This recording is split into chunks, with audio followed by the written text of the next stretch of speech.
talk about, we're going to give you the chance to put in your calls and let's hear from you. But before we do that, let's see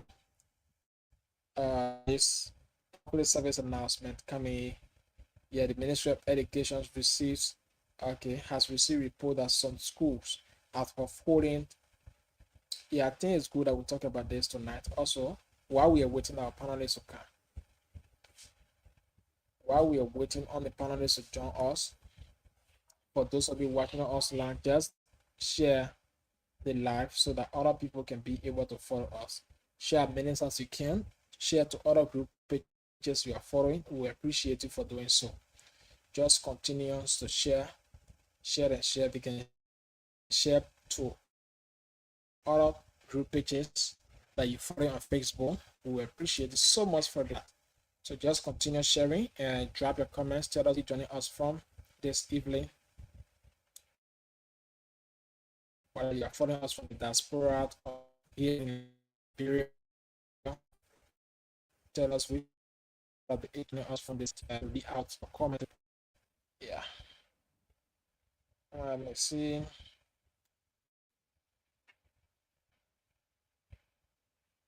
So while we are waiting on our panelists to come on the show, we'll open the phone line to hear from you this evening. What you want to talk about, and what some concern, then we'll read out this purposes from the Ministry of Education. Very much important, so that we can talk about it also. So for those of you that are about to take your WAS, this is very much important, and then we can find a way. So let me just read it out before opening the phone line. Let me see. I think it's important that I do so.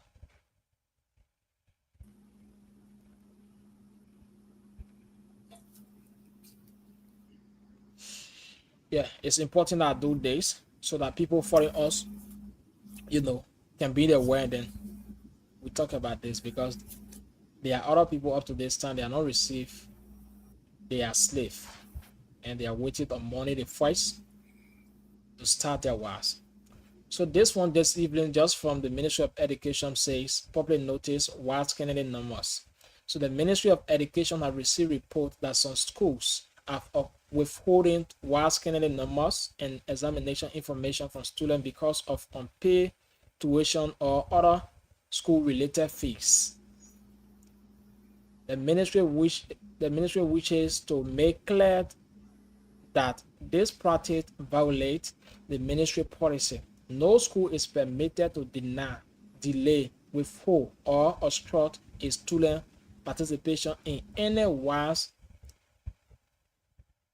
administered examination because of unpaid tuition, graduation fees, registration fees, or any financial obligation. With the WAS examination scheduled to begin on Monday, June 1st, 2026, in schools closing ahead of the examination. All schools with weekend number or examination information are directed to immediately release such information to eligible students. Any school form violating this directive will face administrative sanction, including fines, suspension of operational. Let me see. This is okay.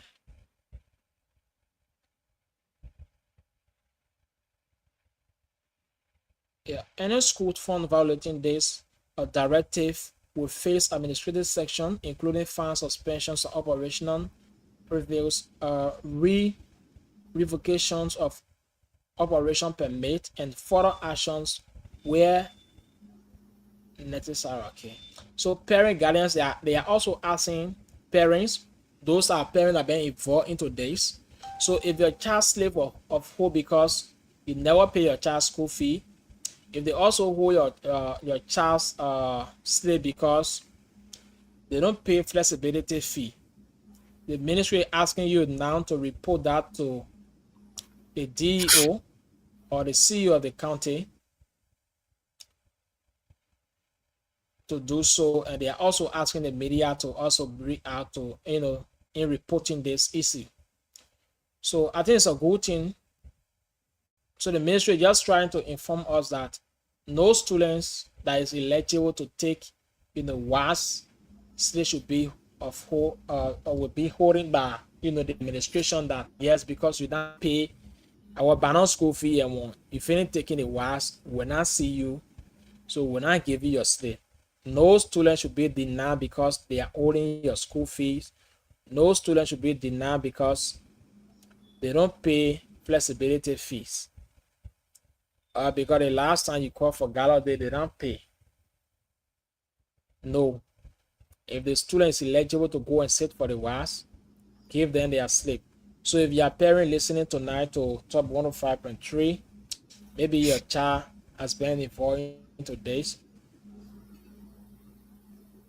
yeah, you can find the DO or the county for Monday. So you got tomorrow, day after Monday, the test start.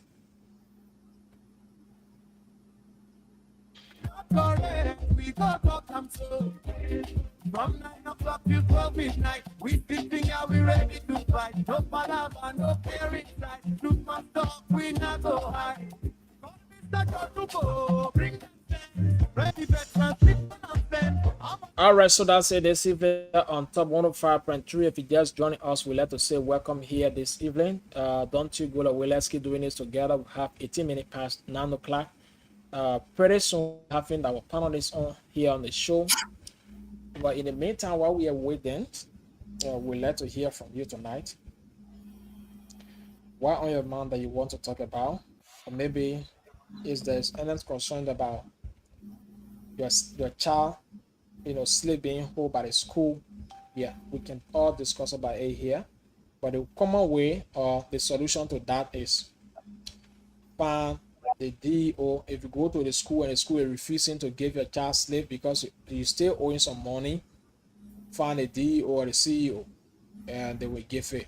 The Ministry of Education is saying not because the child is not paying your school fee, you should hold their slip. No. Give their slip to them, let them go and do their test. Because we're well past that next year. So that and the person can get their school fee and pay it just now, right? So no school should be holding your slave. Any school form in doing those acts should be reported to the DO or the CEO. So first that hear from you 0776105105 881143504 0776105105 881143504 are the numbers supported through this evening, and let's hear from you. What is it on your mind that you want to talk about? It's about time that you place a call here and let's get to. So for the benefit of people who join us, because I think this is very much important. That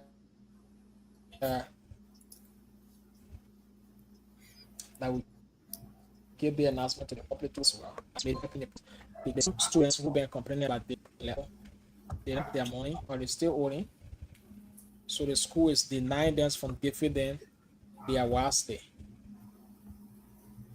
Yeah, the school is denying them from giving their WAS day. So your child are being involved into this, and you don't have the money now, just get to the DO or the CEO so that you can get all of these things.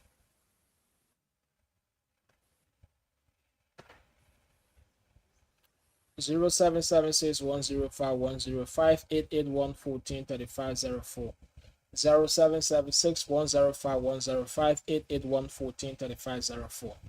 So while we await your call, let's just read this announcement. Maybe you student listening to us tonight, that's it. You can just inform the parent about this and find the D or the CEO if you're still being schooled by the school administration. I actually will bring Mr. Mr. Rice already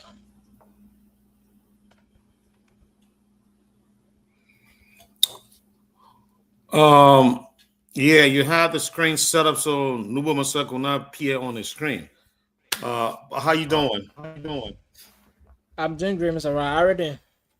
Everything is good. Okay. Yeah, a little tired, but we're here. Excuse me, I'm yawning on live stream. Yeah, forgive me, my people. I tell you, like you said. Okay.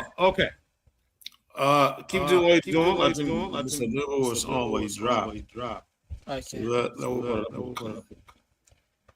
All right. So that's it, folks. While we are still here, getting set up for the program to kick off, we'd like to hear from you. So, like I said, let me just quickly read this public notice from for those of you that would be doing your WAS.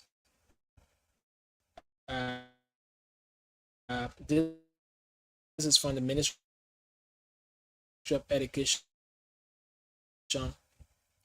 It says, so you can just check it.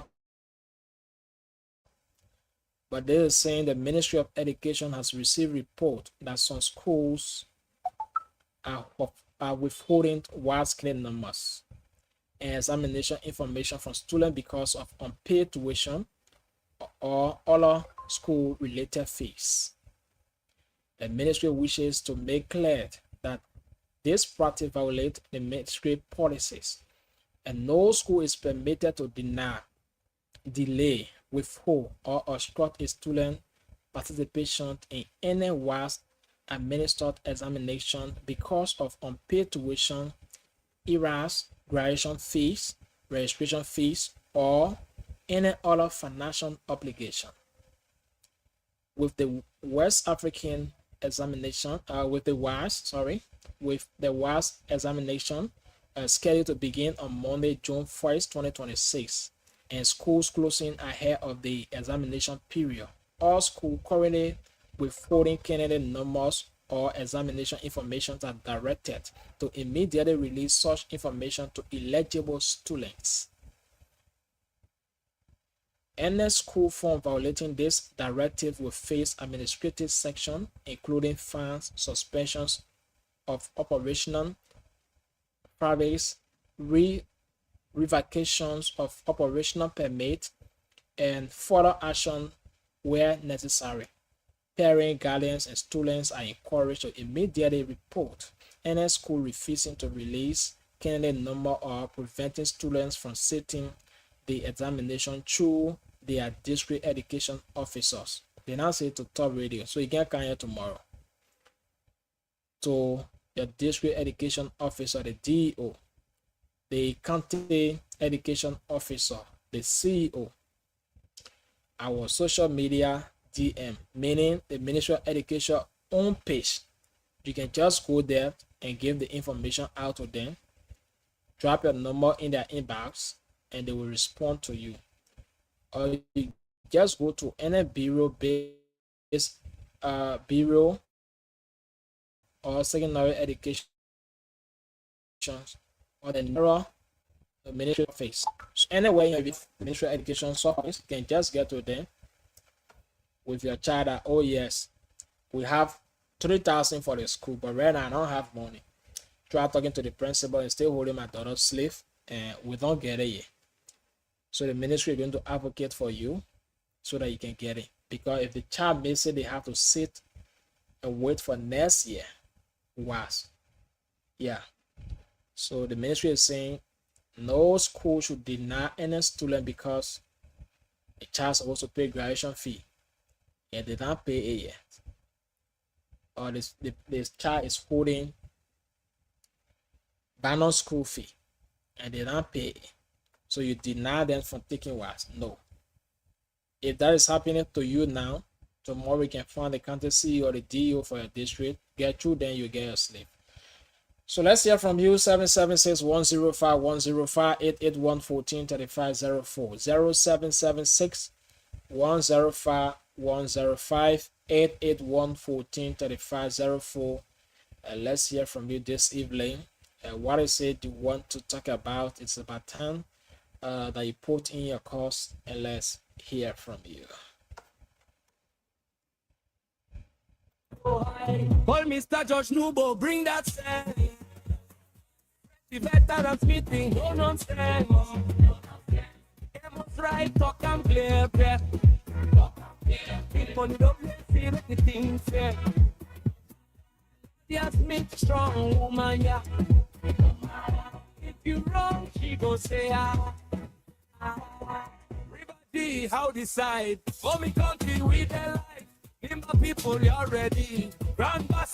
0776 105 105 881 143504. 0776 105 105 881 143504. Let's hear from you. 0776 105 105. I know what's going on tonight. Yeah, but we here. So, Mr.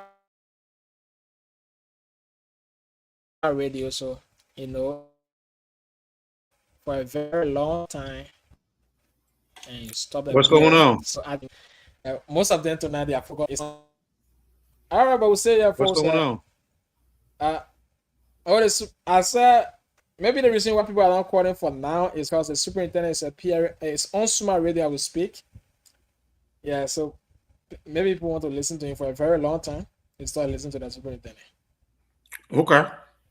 But we say here for those of you listening, you can put a course through and let's discuss here this evening. 776 105 105 881 143504.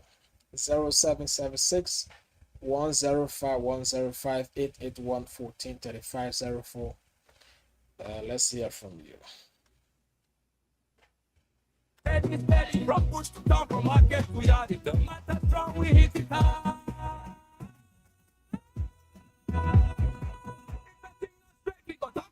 If they hide the truth, I'll bring it. If you beg more, speak for them.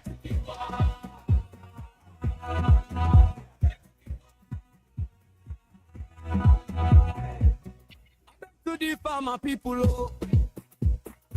If it's not correct, we go talk and so. From 9 o'clock till 12 midnight, we sit here, we ready to fight. No palaver, no fear inside. Truth must talk, we not go hide. To the farmer people, oh. If it's not correct, we go talk and so. From 9 o'clock till 12 midnight, we sit here, we ready to fight. No palaver, no fear inside. Truth must talk, we not go hide. FIFA, FIFA.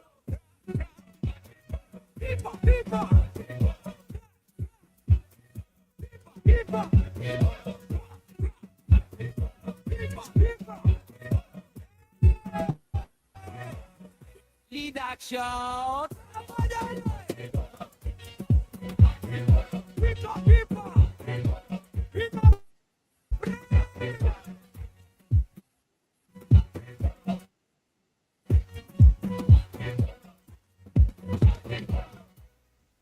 To 12 midnight. The problem time, no sleeping business. A voice I ask so. I beg to differ, Liberia. My people like a Bible. Top FM 105.3, we on the air. Reggie, how you doing? Shout! Check Reggie, how you doing?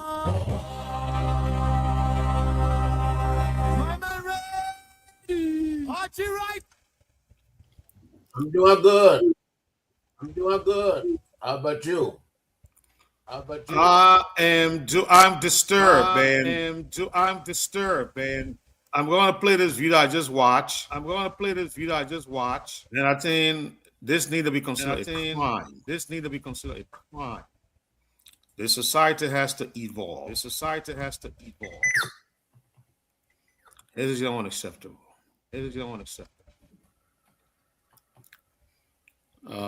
Absolutely unacceptable. I don't know why we do this. I cannot believe we do this.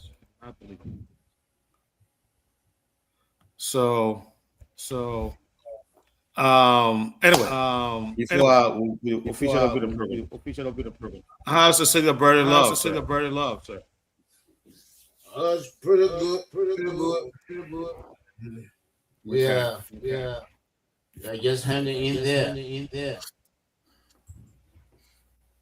Yeah. How's How's your your weather city? situation? How's your How's your weather city? situation? Oh, it's good. It's good. It's good here. It's sunny. It's not too hot. In between, and it's very good. We're loving it. We're loving it. We're coming to the end of the month. Someone is knocking on the door. Someone is knocking on the door. So in the next 3 weeks, we'll be welcoming summer. Very, very hot weather. Very, very hot weather. We're looking up to it. That's good. That's good. Alex, how is Zulu Whiskey's weather city?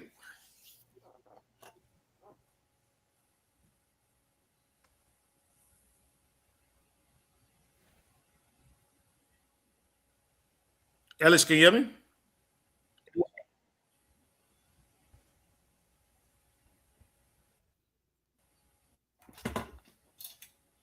Alex, can you hear My me? name is Aura. Okay. All right. So I think that's less a delay. You hear me? Yes. Okay. All right.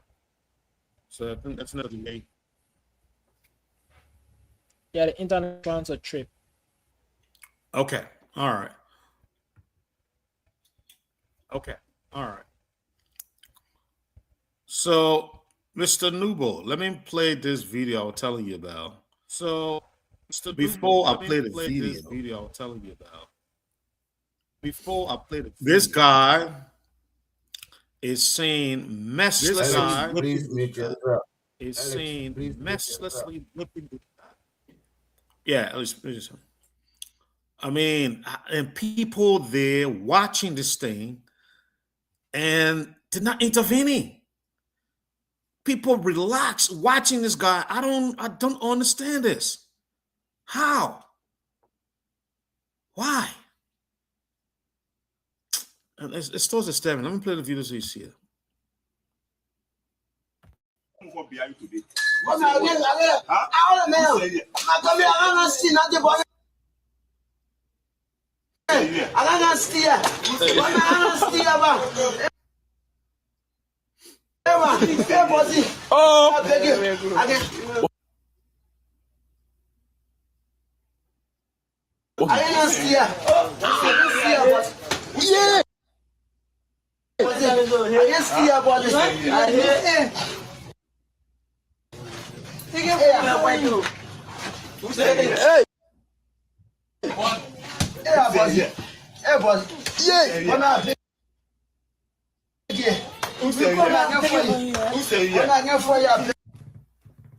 Nobody see me here, sir. Nobody see me here. Who say? Nobody see me here. Hey, bossy, I beg you. Bossy, I beg you. Hey, bossy, I beg you. Hey, bossy. Hey, bossy. Why I beg you? Hey, bossy. Bossy, I beg you. Bossy, I beg you. Hey, bossy, I beg you. Tell me on top of me. Tell me I beg you.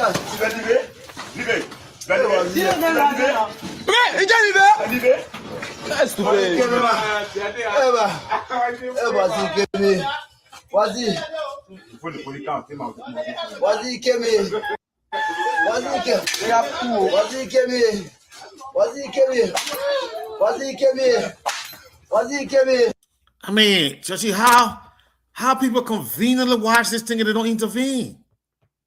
How? I mean, we're gonna control it's Liberia, man. How in the world this guy would take the law into? I understand this guy probably has a role that came to steal from him. He caught the guy, tie him up, tie his legs up to the metal pole, and using probably copper wire, and is whipping the life out of this guy. How?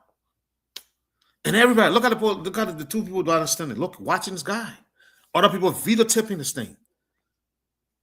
So if this guy, I mean, with the kind of injury he's sustaining, clearly, I don't think he better survive from it. Yeah, this is terrible. I don't think he's going to survive from it. And you hear the individual saying, before the police come, I will take my son. I don't know what you're going to take from me. Who gave you that right?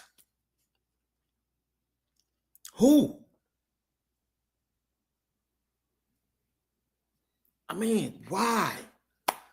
What kind of country is this?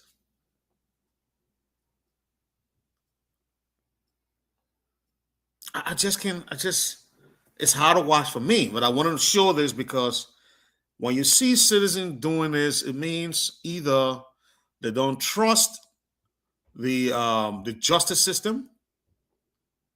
They don't think if they turn this guy over to the police, or they don't have no faith in the laws anymore, and so they take laws into their own hands, which is not a good thing. It's not a good thing. It's not encouraged. Should never happen in any law-abiding country. Nowhere it should happen. But unfortunately, we're watching it right there.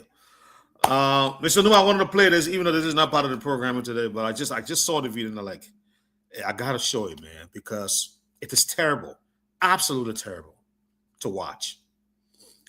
But what say you, Mr. Nubo, on this video before we pass on?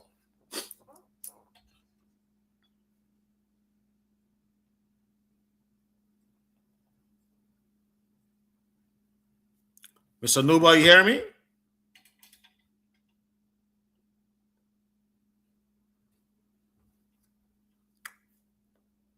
Okay. I don't know what you guys. Alex, can you hear me?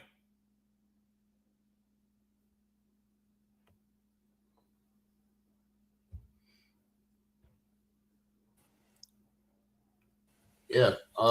Yeah. Yeah, getting you. Well, I don't know what he wants to. I don't know what he wants to Steve, but I don't see anything that it got with him, and it looked like his foot.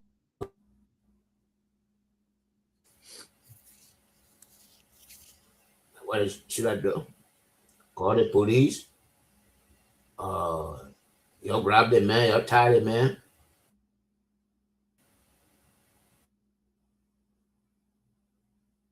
And he's not going anywhere. What? So we're for the police. I mean, you know, if that was take it in his hand. What he's doing. And the other people there, you know, they are complicit.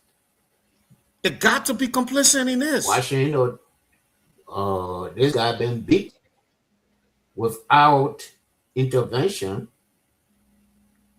It's not good. Yes. It's not good. I mean, and I like the way the guy, not a word I was missing in my talk. They got to be complacent in whatever happens to this guy. You know, and what about those people that are conveniently watching on, videotaping all of this? They are complacent in this, what I like to call attempted murder. But I don't think he's going to survive from this beating. No, it's terrible. It's terrible. You're going to suffer from internal bleeding, something to that nature. It's just terrible to watch. Alex, let me hear your thought on it, and then we'll move on to the next topic.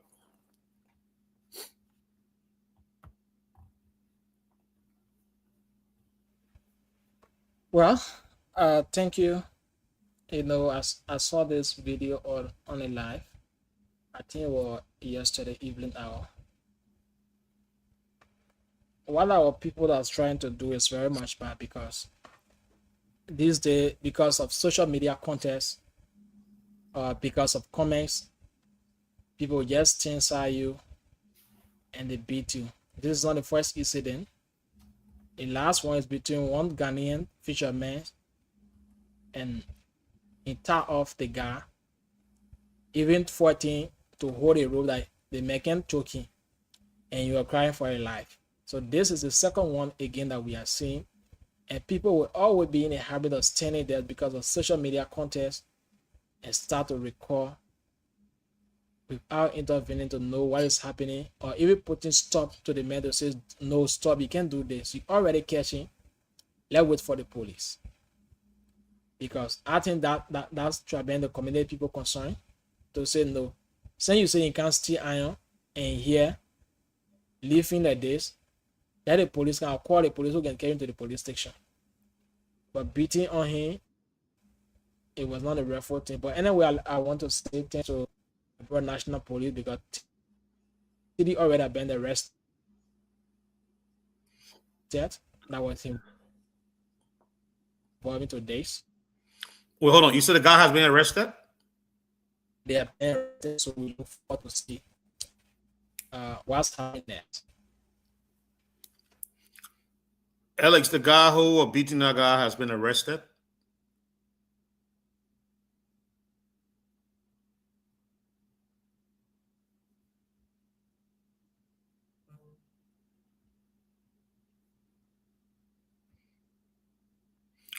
Man, your internet connection today is not good, Alex, once again.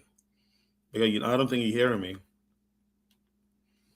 Okay, so...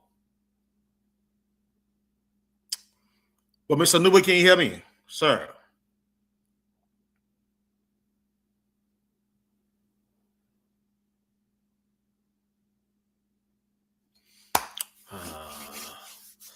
Today programming is not starting well. You guys are not hearing me, or there's a very bad delay. There's a very bad delay.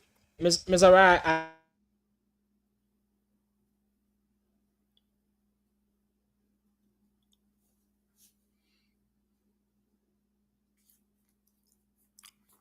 No, I'm not. You're muted, Alex. so it's okay from my side getting you. Yeah. Okay. Clear. All right. Okay. I'm hearing you now too. So my question was, you said the guy has been arrested, the guy who are beating the other guy. Yeah, there are 3 persons in connection with that, and all of those 3 have been arrested already. Good. Excellent. That's good. That's good. And what about the guy who was he still alive? No, he was taken to the hospital, but we don't have any updates whether he's still alive, but he's still to the hospital. Okay. Well, at least it's in on a good note. All righty. And then the one video again I wanted to play after this one. So the last time there was incident, there was incident that happened in Grand Bassa County where a leg strapped a motorbike rider. Oh, I saw that video. Hold on to it. That's a very interesting story. Hold on, we'll play it. Let me know what it was. Let me know the story. That's a very interesting story. That's good. I didn't believe that thing until I read. I saw that story. Me, I'm very hard with the thing, but I saw. If this is true, then I need to wake up. Because I really didn't believe that the thing can happen. But let's look at the story. Mr. Nubo, I grabbed this story because very interesting. What you're looking at here before I play the video is Mr. Darius Dillon. It's a very short video, but that exchange is very, very important to our electioneering process going forward. I think if we implement this, Mr. Nubo, this will be a very good reformation project, process, not project, but process in moving, in moving towards a very competitive and transparent electoral process. So let me play this video and then we'll come back and talk about it.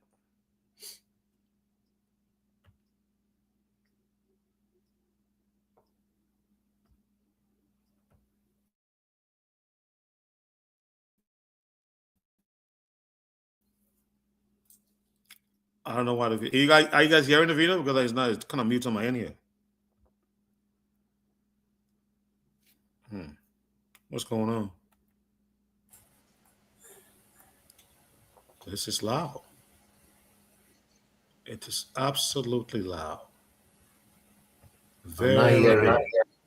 yeah. I don't know what's going on. I got it all up. Oh man. Oh.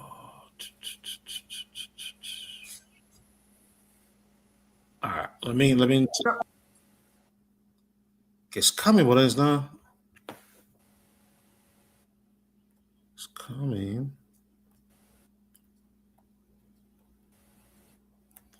All right. Let me take it down, and then we'll bring it back up again. I don't know why, but it should be playing. Should be playing. Oh, let's see. Let's see.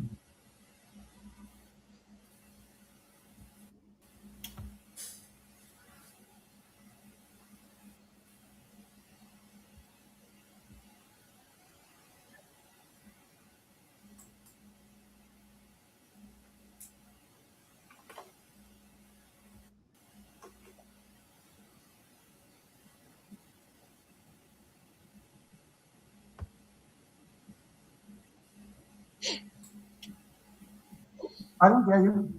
We will not hold that law to the fullest, if I'm confirmed. That nobody who participated in presidential elections did not get more than 1.5% of the vote will be allowed to contest again on presidential ballot. The limitation of any debate consistent with law. I will support that fully.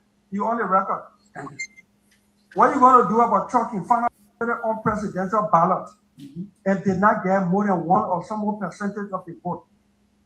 Should not be allowed to contest again. Am I looking at our law correctly? So, why has or will the election commission honor you? Should we confirm you? Will you uphold that law? Question. To the fullest. I didn't get you.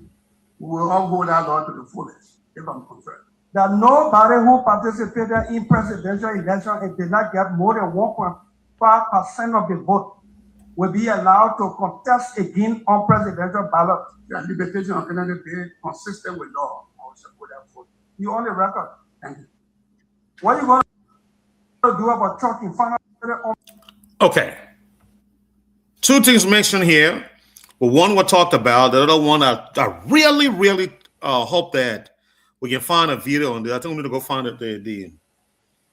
Wanted to go and research the entire hearing process because that trucking part, he didn't get the video didn't capture that. But Mr. Nubo, he is saying, and we're going to find the law that Mr. Weather is talking about. That he said it should be consistent with the law. Yes, he will stop that. You stop those candidates. Consistent with law, Mr. Dillon is saying those candidates who during election period did not receive more than 1.5% of the votes should not be allowed to recontest in election, general election, presidential election in the country. My take on that, I think it's excellent. I think if this is on the law, like I said, we're researching and see if there is a law provided, provided within the electionary law or within the Constitution or within any law governing elections in the country that state this emphatically, clearly, with no confusion, it will be the best thing to do. It will be the best thing to do because it will limit the field. This law will stop the field from being overcrowded because I know, but it will stop the Alexa, what's her name? Cummings from rerunning. I thought it was 2% though. What it's just a law. First of all, I establish whether there's a law on the books that even state this. We need to establish that. Which electioneering law in Liberia that bar candidates who did not meet the 1.5% threshold from rerunning? I'm sure Google, I'm sure all the other platforms will be able to give her that law if it does exist. I'm sorry. Canada who don't meet the 1.5% threshold. My phone is kind of dead here. I can't do that search right now. But you know, what law is that? And if there is a law, then Mr. Weeder needs to implement this law to the fullest extent of it. He needs to take it all the way out. All the way. Because this will stop people from just coming to the race. I mean, again, I'm not knocking on anybody. If this law was, I mean, there will be no way Bachelor Yanti is going to come back because she never got more than, I don't think she got 1%, as a matter of fact. Simon Freeman will not come back, you know. I don't think Simon Freeman got more than 1%. Who else is there? I don't know if the man Gonglo got more than 1%. Gonglo may not be coming back. I think Gonglo got more than 1%. Okay. Who? I mean, but a lot of people that will be eliminated from this, which is good. Which is good. Which is absolutely good.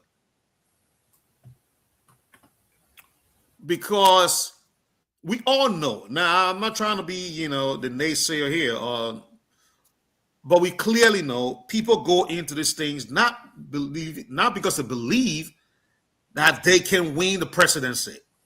No. We know this. They know it. We've seen it. They're going up because it's an easier way for them to get to the table. So that in the second round, you know, the two leading candidates will go after them. And in the process, they become ministers, or they send somebody that will go on their behalf to go serve in government. This is what it's all about. And this law, if it does exist, will limit all of that. Because what you in the grand scheme of things, what this law speaks to is pure influence buying. Electoral, you know, influence buying. That's what it is. They are buying the way to the table. That's all they're doing. That's all this is all about. So yes, Mr. Nubo, let me hear you on this. I mean, he did talk about, he asked a question again about the trucking. And I think when we have Mr. Fromayan on the program some time ago, and we'll ask this question, what are they going to do with trucking, you know, that undermines the integrity of the elections? He said Weaver is a very straightforward guy, and Weaver was going to deal with it. I'm glad that DeLone is bringing up this issue. Because from what we are hearing, the likes of Amara Conan, many of the guys, not Amara Conan alone, Amara Conan comes to mind immediately, so that's why I call his name. But many of them would not be sitting to where they are today if it wasn't voter trucking. If it wasn't because of that. And so our whole Weaver is drilled on this issue.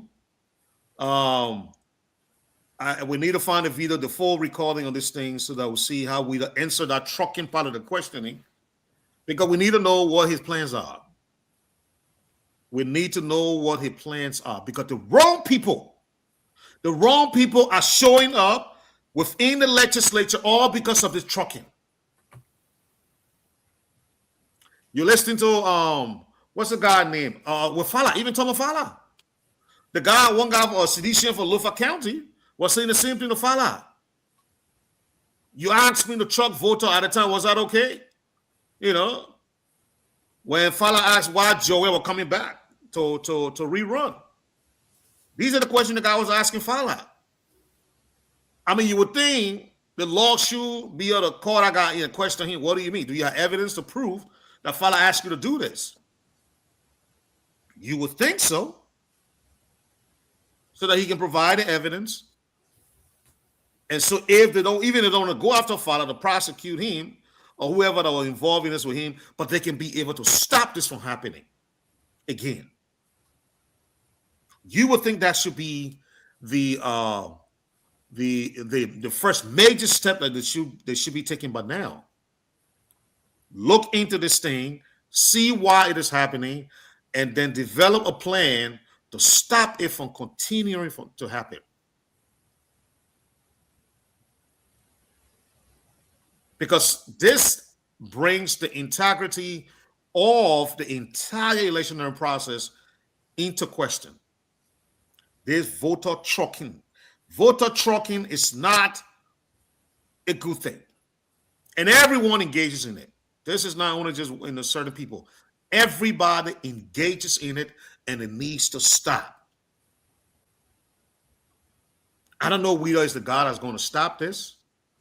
I don't know. I really don't know. And sometimes I ask this question, why is it that the people then, when it comes to the era of integrity, why can't they find somebody who has not been in the process, who have never been there? Because if you're not there, you come in new, you bring new ideas, new energy to improve the system. But instead, they go for the same people that have been there all the while and created this problem, this bottleneck that is stopping the process from moving forward. They bring them in to continuously run the place. How do you expect the place to improve? I mean, we call Weeder the institutional guy. He's the guy with the institutional knowledge. He's been there since Ellen's time. You know, he consulted with the with the place during Weir's time.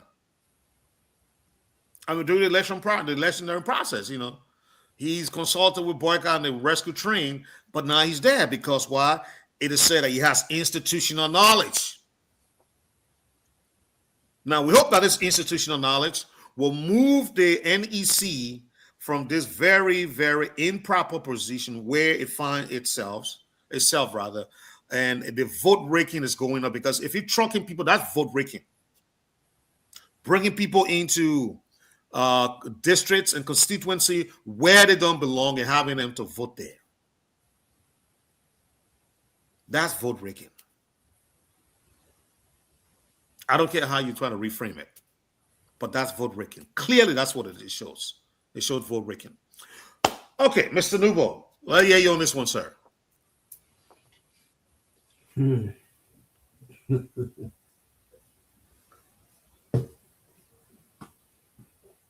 Well, I think the person who did not reach 1.5% is Tiawong. He got 1.44. 1.44. Yeah, Cummings got 1.61. But to find where is it 1.5% or 2%? I think people have been discussing it, but I don't know if it is part of the law, the election law. Yes, that's what I'm trying to find, but again, I have no success in finding it. But if the law talks about it, that means He read it somewhere, but I sent it to her. No, he been running. So Yeah. I don't know about it, but trucking and it's a major problem. It's a major problem. People from the Ivory Coast.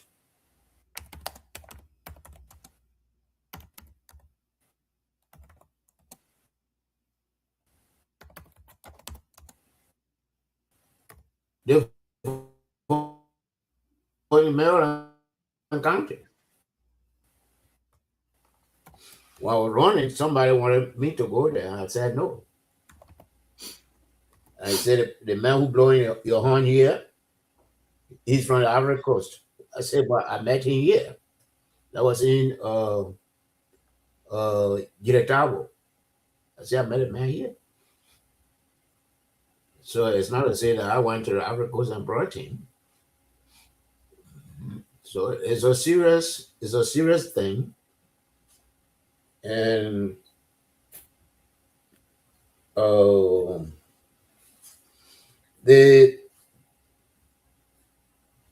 in Plibo, 2011, the Atai Center,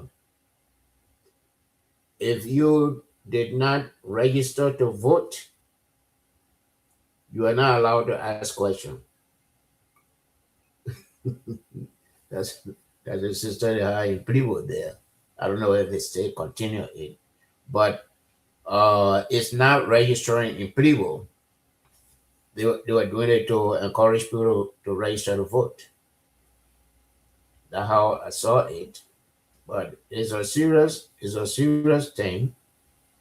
Like Yeka Koluba, and you people had to go to who just but I don't think there's law in the books. Yeah. I'm looking myself, and I'm struggling to find that law. And my phone here to not doing me justice, because it will be much easier to do it on my phone than. Yeah, but if that law exists, I know Dylan is not just speaking out of his head. Like you say, he's a lawmaker, so he has seen something or heard something or read something in the law that he was trying to bring before the nominated chairperson of the National Election Commission. I think we need to look into that and find this, because it's very important. It's very, very important. All right, so yeah, just beyond the show, let me see what I can do to that video, if I can do some cutting from in it and find that particular part. Which direction comment is going in? Okay, Alex, go ahead. In 2017,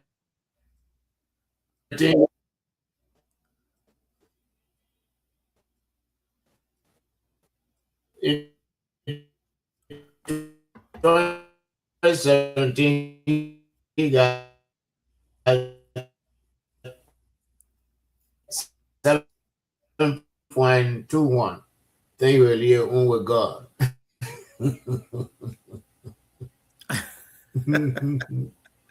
Yeah.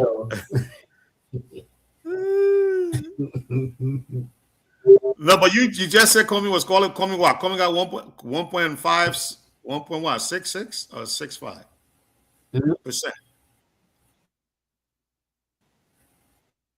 1.61. Okay, so that means 1.61. So that means he passes the threshold then. So it means he can rerun. Yeah, if there is a threshold, yeah.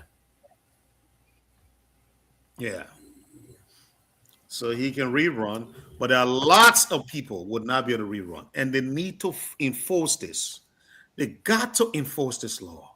If there's something on the books, I gotta get my. I'll get my phone going in the second half. We got to find out. We got to find out, Mr. Newell, what the law says, because it's important. It is important. It is absolutely important to talk about this.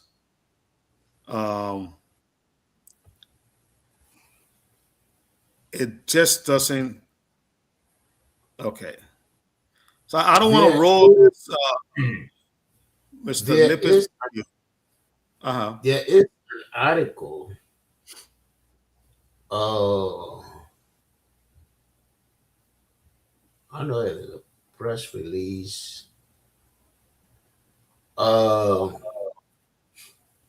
That from the mansion that said they should cut down on the foreign travelers. I don't know if you saw that. Yeah, I got an extensive. So I do have something about well released yesterday I from the saw, executive mansion. That even talked about the Burkinabes. 80,000 Burkinabe residing between Grand Jide County and River G. That number is alarming. That I agree with. Okay, so here's it right here. Let me pull it up. I absolutely agree with this. Yeah, I saw it on eMartian. Yeah, on the myself. I pulled this from the eMartian right here. Yeah, okay. This is from the eMartian right here. Okay. Let me blow this up. Let me see if I can. Let's blow this up even better. Let's do it even better. All right, let's go to this. Let's go to the Facebook page itself. Yeah, that number is alarming. 80,000? What? Where are they coming from? Burkina Faso? Are they just coming from Cote d'Ivoire, Guinea, and the surrounding? Where are these people coming from? Because Burkina Faso is much better than Liberia. From Cote d'Ivoire, because we don't have border with Burkina Faso. Yes. So they come from Cote d'Ivoire. They got to be coming from Cote d'Ivoire. Because Ouattara is from Burkina Faso. Yes. The president of Cote d'Ivoire. He is. He's from there. And the other day, I was talking to one of my uncles, and I was telling him, if I can get the Pele people in Plibo to do the cutting, I will have a farm. And then he said, no, and the Burkinabe can do it for you too. I said, no, I don't want Burkinabes in the town there. They are creating problems in the country. And he said, okay. Yeah. So here is the article here. I gotta get out of there and go. But you can see it right here. President Boycott expressed concerns about approximately 80,000 Burkinabes residing in Grand Jide and River G counties illegally. And the alleged involvement in illegal mining and agricultural activity, including operation within protected areas such as Sapo National Park. How are people going there? I don't understand the thing. This is an invasion. This is really an invasion. If they are going there, then President Boga cannot just be releasing press statement. No way. If these people are not coming to town and they're residing in the forest, such as Sapo National Park, no way. No way. Yes. No way. No way. If they want to come into the country, let them come into the cities. They should not go into the villages. No way. Let the people reside in the towns and villages. That's where they should be. That's where they belong. They don't own any land in the forest. The forest don't belong to them. If they come there to look for, greener pasture, let them reside in the cities. They will get work to do. But they should not go taking up places in the butches. I think President Boyka must take this seriously. The fact that he will put this in his press release, it means that he has tangible evidence on these things. It means that he has proof, fact, evidence to back this up. And my question then again is, when did he get to know that this amount of Burkinabés were gathering in that region?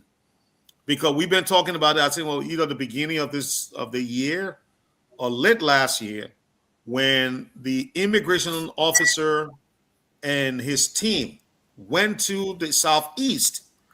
Because remember, the Grangians were talking about this, especially when the whole 500-acre land thing happened between Shibboleth and Grant and the Burkinabe investor. The immigration boss and his people went to Grangie there. They did. They went there and they came back and they said there were about 40 or 60,000. Between 40 to 60,000 Burkinabés residing in Grangia alone. In Grangia alone. That's how much Burkinabés are in the county. So is Mr. Boyka telling me that this news at that time never reached him? He's just getting to know this? This can be. I don't believe so. If we can hear it, he should be able to hear it. Because these are information that he should be briefed on. Because it's bordering on security. These are information he should be briefed on every day of the year. Telling him what's going on and what needs to be done. Now, when this thing reaches crucial level, well, you have 80,000 people. This is not a small number. Even by American standard, this is a huge city. By American standard, a city of 80,000 is a big city. In my city of Fredericksburg, we're probably less than 30,000 people living here. It's considered a big city. Yeah, in the city of Fredericksburg. We are less than 30,000, and we are considered a big city. Imagine 80,000 people. 80,000 people living in the region illegally. No paper, no residency document. How do you trace the people? How? And it's unfortunate because, like I said, the Burkinabe issue has been in the public domain for such a long time. To have the president come up now and say, "Oh, you know what I mean? This is concerning. We got 80,000 people within the region." Well, Mr. President, this has been going on. This has been going on for a very long time. The unfortunate thing that you choose not to pay attention to it. You did. And how do you not get 80,000 people to regularize their stay and get them out of the butches? That is the question now. I mean, you got to deploy battalions in our region to get those people out. Mr. I'm going to put you on mute because I'm getting the feedback from you. How do you do that? That's where the problem lies. That's where the problem lies. Because you got to go scour the entire bush or scour, villages and towns to find these people. Who welcome people to just show up in the town and you allow people to take up, areas of your town? How do you allow that? How do you allow that? People, you're coming, you're walking your time and just took up bushes, cut it down, and build homes and start living there, and nobody shows up to ask them how they managed to get there. Nobody did that. How? This is unbelievable. 80,000 people just don't show up overnight. It takes time. It built up. Today, 100 comes. The next day, 300 shows up. 300 shows up again. You see that number building up. And they built up to 80,000 people. I'm using the president's number here, my people. This is the president's number. 80,000 people residing in these two counties. How? And this does not even include people in places like Nimba. I'm sure they're pouring into Nima too. So how? How? And then you say they are mining illegally. So now they're not only just, illegally staying in your town and villages, but they're also mining your resources. Can you imagine that kind of crap? The people stay in your town. They ain't even got no reason to be there. But they're coming there and they're violating your laws, extracting your resources. How? How do you allow that to happen? How do you allow that to happen? Unacceptable. Absolutely unacceptable. Absolutely unacceptable. This should not be happening at all. Okay.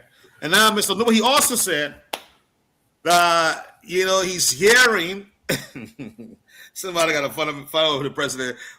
How is the president living his life? Because it is unbelievable, man. He said, we were informed about the situation in South Africa. And I have called the acting minister of foreign affairs to see whether we have some issues or if there are concerns about Liberians living in South Africa.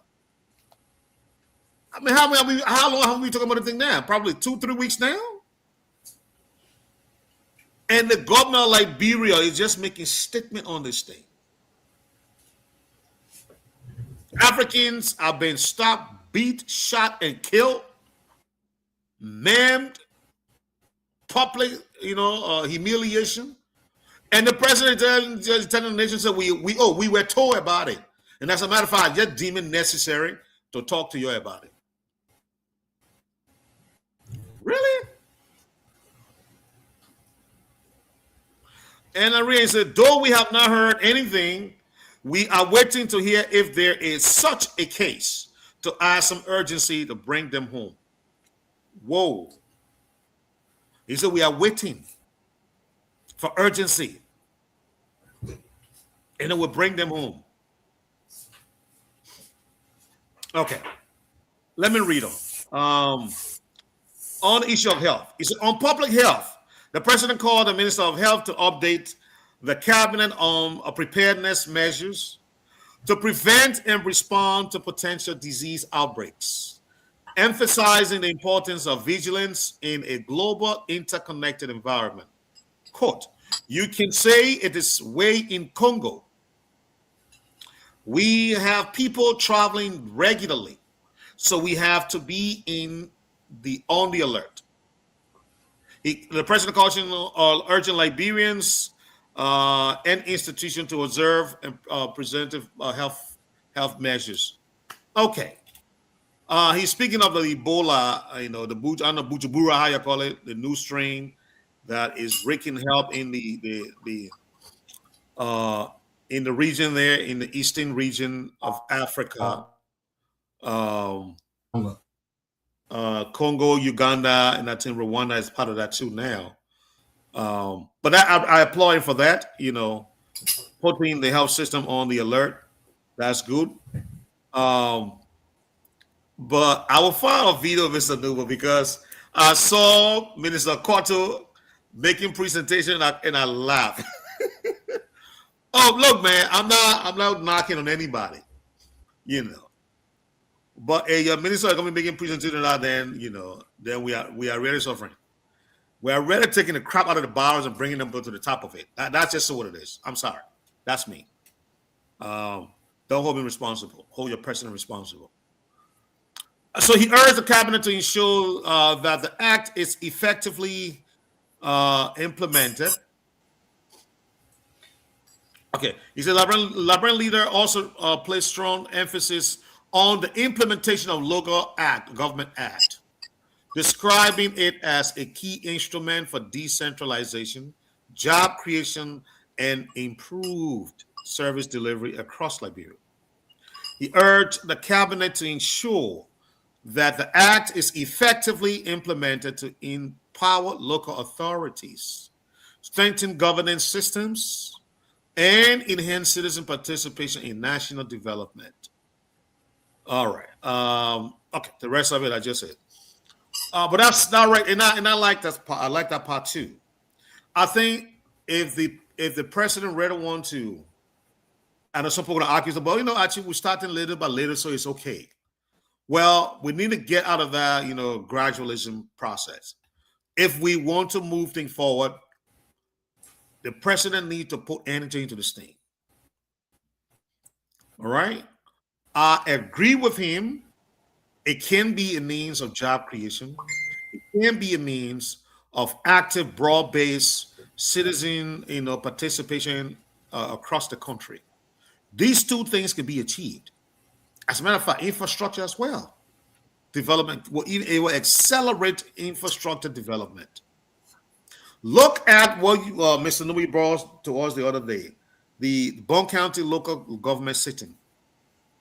These people were talking about $4.9 million in the budget, not coming from the allocation from the national kick. When I mean national kick, the national budget. But these are, social development funds coming from concessionaires, that were coming to the county. And they were making account of it. They were making account of it. Imagine if all the other 15 counties were doing what Bond County did. But only the president can ensure that the local government act achieve its stated goal. Only the president can do that. Only he can step in and make sure that the local council is in power. And the way he's going to do that is not nominating people there or appointing people to the local council. It's by allowing the people to get elected. Allow people going to the local council to be elected. Even if you're not prepared to have the superintendent elected, but let the people who run the county, according to the LGA, the local council has the authority. The superintendent is answerable to the local council. So allow the local council to be elected. That is absolute decentralization. If he wants to make the LGA to work, members that are going on there must be elected, and there must be standard on who gets elected to that place, not just any Joe Blow. Because these people are going to have the lives of tens or hundreds of thousands of people in their hands. They're going to make decisions that will affect the lives of people, lives and property of people. So you can't just put anybody there. Not any Joe Blow can show up there. People that are well-read, people that understand the governance process. And maybe we can bring the chiefs in. as an advisory to the council. Yes. And the chiefs don't have to be elected, they can just be an ad hoc body there, But the people who get elected, these are people that must be clearly in the know of how to run these things. All right. Mr. Nubo, let's come to you. I think before I drop this thing down. Mr. Nubo, are you with us? Yes, I'm here. Okay. Your camera is off, so if you are still with us. Okay. So that's my take on this. Is the Burkinabe, the Ebola, the local government council that the president talked about. What says you, sir? I believe the Burkinabe issue started during Ellen's second term, when they had war in the Ivory Coast. I think I told you before that they had a refugee camp in Maryland at a place we call Little Wurabo. And some of those Ivorians did not go back to the Ivory Coast or wherever they came back. Many went back. So that's the time I believe it started. And it continued on a weir. And it's continuing on a Boakai. And what did he say to his immigration chief?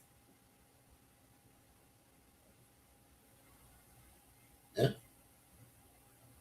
Well, we would have immigration in Monrovia and Guinea border. I mean, these are the things he's going to be doing.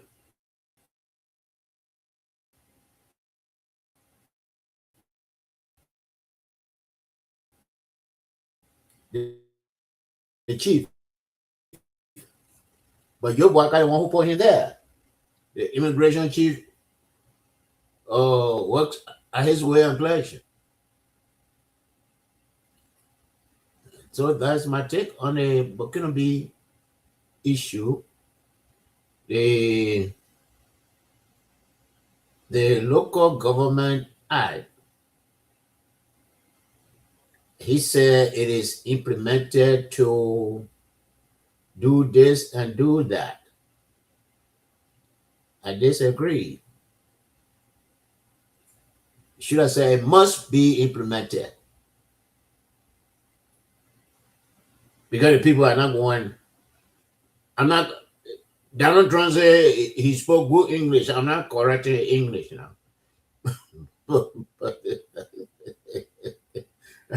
I'm not correcting the president English. Because nobody implemented it 100% in the whole country. Yeah. So he had to put a foot down, say it must be implemented to bring social and social benefits to our people. So that is those are an issue, the South African issue.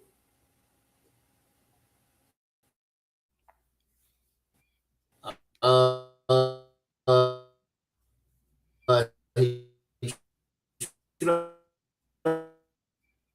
have spoken as we Liberian people, even though for the wrong reason, we brag that I know Liberia is one of the founding fathers of OAU. And I know the role Liberia play. You know the role Liberia play. And I think that Veteran Smith posted something that Africa Union headquarters, they didn't even recognize Tubman. No, they didn't recognize Tuckma, but to recognize somebody would have been Tuckma Mm-hmm. because he was president at that time. But you know, the games you were playing, or those people know. Haile Selassie, you know, I mean, that because of his effort, or OAU, no headquarters in Ethiopia, Addis Ababa, Nyerere, people like Kwame Nkrumah, those people are honored, but not talking. And so,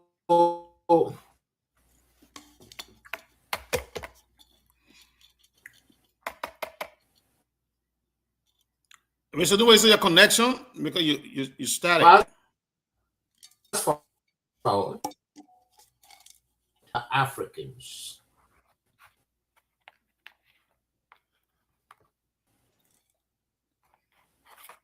We have South African ambassador in Monrovia there. The foreign ministry, you know, you make a note to the ambassador.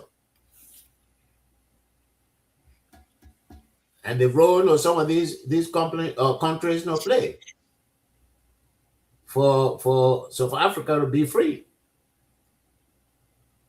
So no, I'm not trying to criticize you. You just say all your mind. Yo. You just say all your mind, no problem. Yeah. All right, but yeah, you on the Congo Ebola thing. You know, we'll go to Alex to get his view too. Oh, Ebola. I heard even on Facebook that I think 2 or 3%, you know, left from Congo and they enter Monrovia. I saw it. I say I don't believe this, but we have to be vigilant. We have to be. And when Ebola was there, the millions of dollars they were spending, I will tell you, I said, you know, these people supposed to be building structures, not tent. Yeah, not tent. But that's what he did. And nobody knows where all the millions went. Mm-hmm. Nobody knows. And I mean, you know, this been around for a long time now. And the president and his health minister just got to know. Yes, you know, that's the thing. That's the thing right there for me, Mr. Nubo. It's disturbing. But I go to Alex. Alex, what's your take on this? Couple of things here: the Irritaz in Burkina Faso, River G and Grandida County. The Local Government Act. The Ebola. Yeah. What's your take, sir? What's your take, sir? Thank you, Mr. Wright. And let me say thanks to Mr. Nemo also. So this is just the numbers that the governments are aware of. So they are saying more than 80,000. It's good. We are more than 80,000. But since they did the profile of those Burkinabés, people are still coming in. Even doing the profile of them, there are other people left out. And I'm profiled, undercover, you know, other immigration officer was still profiling them. If the government can just give them a time to come back, the number they will give out will think. Seriously, Mr. Right. Because those people continue to bring in their product overnight, taking it into the bush. And they are coming, they are not let me hold you right there.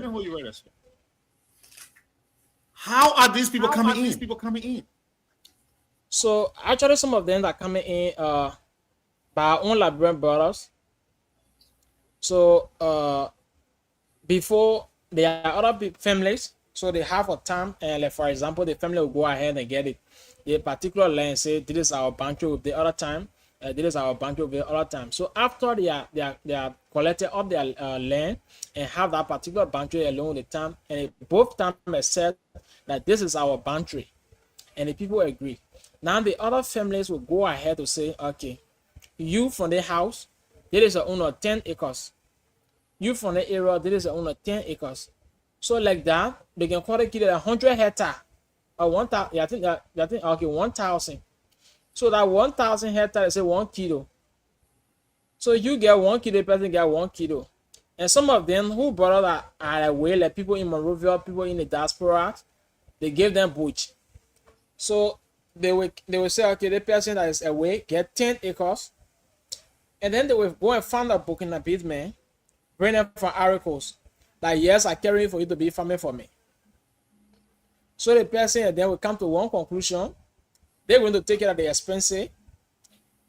You know, you are not feeding them. You don't giving them money to buy food. You are not buying colors for them. They're doing everything. And then you guys will come to an agreement called 40-60, where he will farm, and then maybe if you have 100 birds from the farm, or in your 10 acres, he takes 6 and you take 4. Or if you have 100 birds, you get 40, he got 60, because he don't want taking care of the farm. So these have been the agreement between our people. But first, when they see your land and you say this is my 10 acres, they will go ahead and give you maybe about 30 pieces of demons to say, thank you, you gave me the land, but this is what I have first. So they give you the 30 pieces, and people are taking 30 pieces from them, and then they say they are leasing the land to them. So those that don't have those Burkina Faso will go back to Africa, or maybe tell that particular person, because they themselves, they have big people who have money, and they will bring that person and say, go there. So when the person comes with other people, they say, okay, I have somebody over there within Arakoda. So they will call the person back and say, okay, we found somebody, a person already gave up bush. So I go in the person 10 acres, but the person needs so money. Then the big man will send that money and give it back to the farmers, the person that gave you the farmland. So that's how the people been coming. Yeah, that's how they been coming. So some of them when they go for break, they are bringing their brothers. No, why are they planting? Oh, they are doing the cocoa farming. They are doing cocoa farming. Yeah, so almost everybody here for Grand G their own. Almost there are other people who doing gold mining that one I'm not aware, but most of them here they are doing cocoa farming. So normally if they come from Ivory Coast and maybe they meet by Mr. Wright get a fan and speak to Mr. Wright today. Tomorrow the next day they put in a bush. So you are not going to see them until after 1 week. They only come back in a time. Maybe there's something they lack of. They get it from the time they go back in the bush. So on Sunday, they only come for time meeting to be there and have that late meeting. Right after Sunday, if they go back in the bush, they will be there. Some of them can even come for break. They are just there doing their cocoa farming. Okay. So let's put it in perspective. They got thing you are giving us a real good picture. So the way we put it now is quite different from what it described in the president in the executive mansion release. Because the executive mansion release is showing urgency, is showing national security concerns. The president put it as 50,000 illegally living and illegally mining our minerals. But the way you describe it is quite different. So it means that Liberians themselves are the ones working in hands with the Burkina Faso on like you term it 60-40 or 50-50 arrangement. So my question to you there is, can we say that the Burkina Faso are not invading our place? and they're not just living it illegally. They are brought there by Liberians. Well,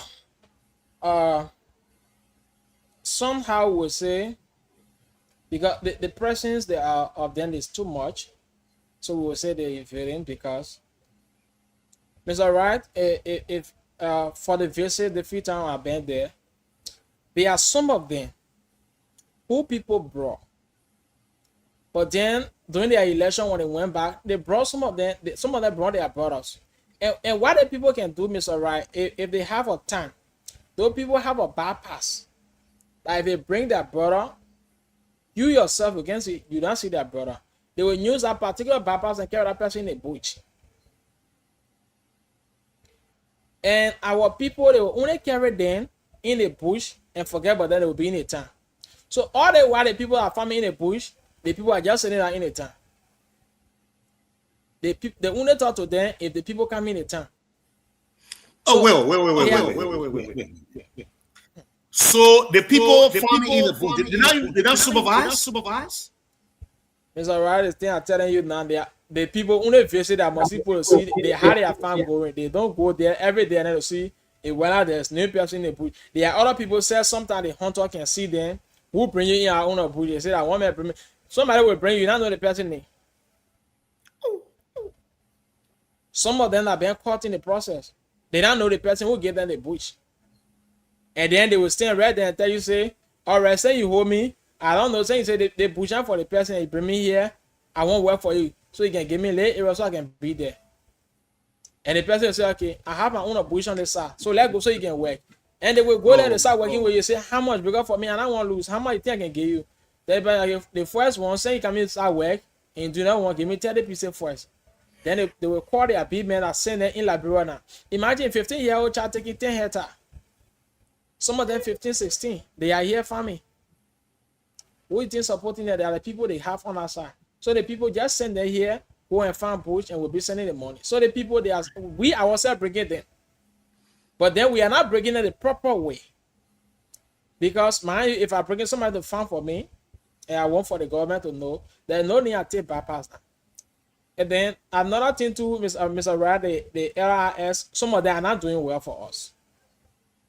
Because I was going there. This is exactly what I was going. How was somebody just appear? How was somebody just appear to the bowler? You don't know which part of Africa or which part of Burkina Faso the person coming from, which one the district the person hail from. You don't care to know, but only thing one dimmy, maybe they're about 5 because sometimes when they come in, they get kind of number. So you see 6 person, as soon as you see them, like they will be like one dimmy, you, one dimmy, like only be free they can speak. So as soon as the person pay the one dimmy, then they allow the people to pass. Yes, they both supposed to come in your country before you start providing them. But it's supposed to get paper so they can go by and print the original document. Like maybe you have, if you go for a visit, I will tell you say how many weeks is going, how many days is going there. If you go for 2 months, you get papers. So that paper when you're getting expired, you come back in your country. So we're bringing people to farm and we are not giving them document. How long in fact, which one the family they come into? They come there, we start getting to know that they are here to do cocoa farming. And other people are not willing to do so because according to some people, they say they know, they experience a very go through when the people enter in agriculture. And they themselves are there, they know what the people can do. So some of them were afraid to even bring them. But what's happening in Mr. Wright is bringing people and maybe he's saying that few years from now I'll be morning man. Mr. Numo will not say that. I myself will not say that. So that will encourage other people to start bringing people. But actually they are not waiting. And look, I'm glad you brought up part of in the conversation, Alex. Because I was one of the guys who advocated that Alex, please. Alex, put me forward. One of the guys who and I think when the conversation started at the early part of this year, I was saying what you just said, Alex, that don't sit back and allow your neighbor, to be looking in the future while you there protecting, land that can be used. Because 5-10 years from now, that guy who get to put work in and will not need no government work. He'll be bringing in his between 30 to 40,000 out of US after he farms the cocoa. You know, How do they sell the cocoa? I think they got Lacra. Lacra is there to purchase the cocoa from them. So your man now, what's the name? Seon, Duana Seon said I name. Donna Seon, how you call him? That his area now, Lacra. Lacra is in charge for that. And that's Yeah, Lacra is in charge of that. And guess what happens certain time when some of them try to cross over to Liberia to be selling it. How would somebody come in your country and say, don't buy in your dollars and use my own currency? So most people are buying gold, they used to complain about it. They can say, don't buy in Liberty, you must use DME to buy from there. So it's good. I think we said sweet level Liberty. So maybe that people enjoy the sweet land of Liberty. That's it. yes. That is unacceptable. You know. Yes, there should be. But this is where man Duana Judgy Duana need to step up.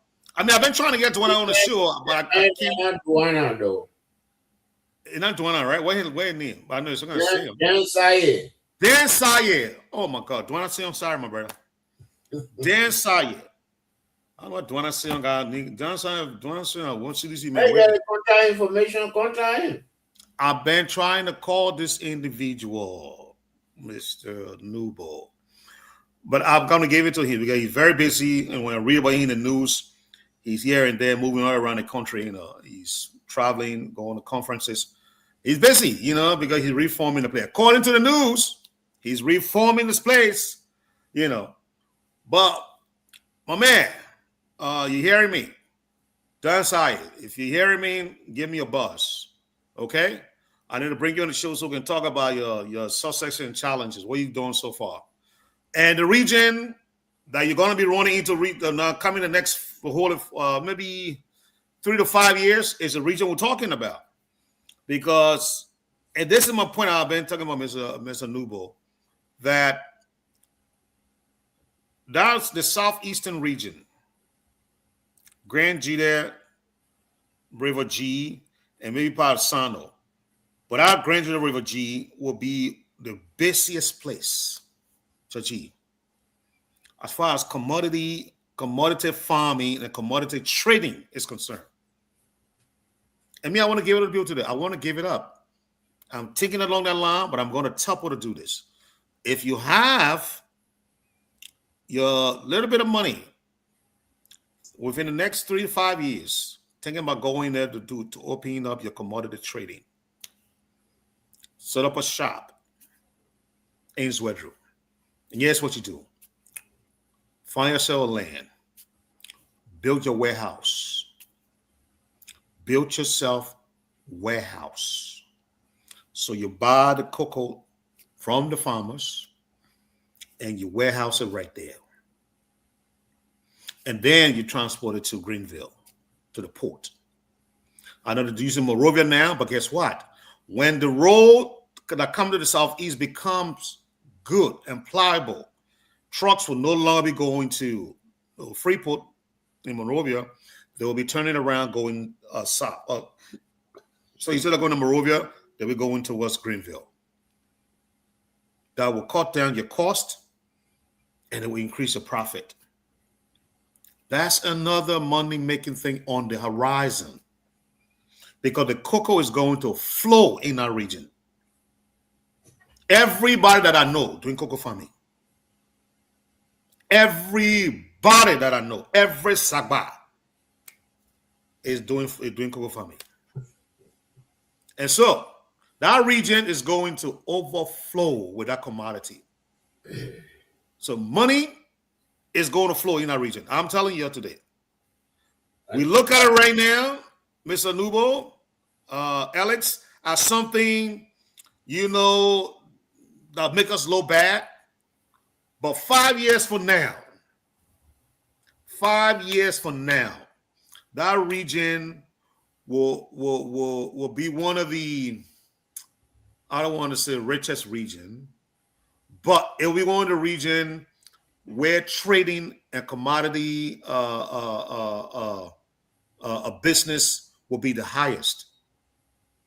Cote d'Ivoire is not rich today. Up the west of Cote d'Ivoire, you know, from the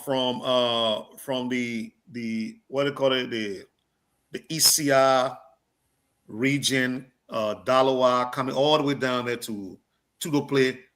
That is the richest region right now where the cocoa farming takes place.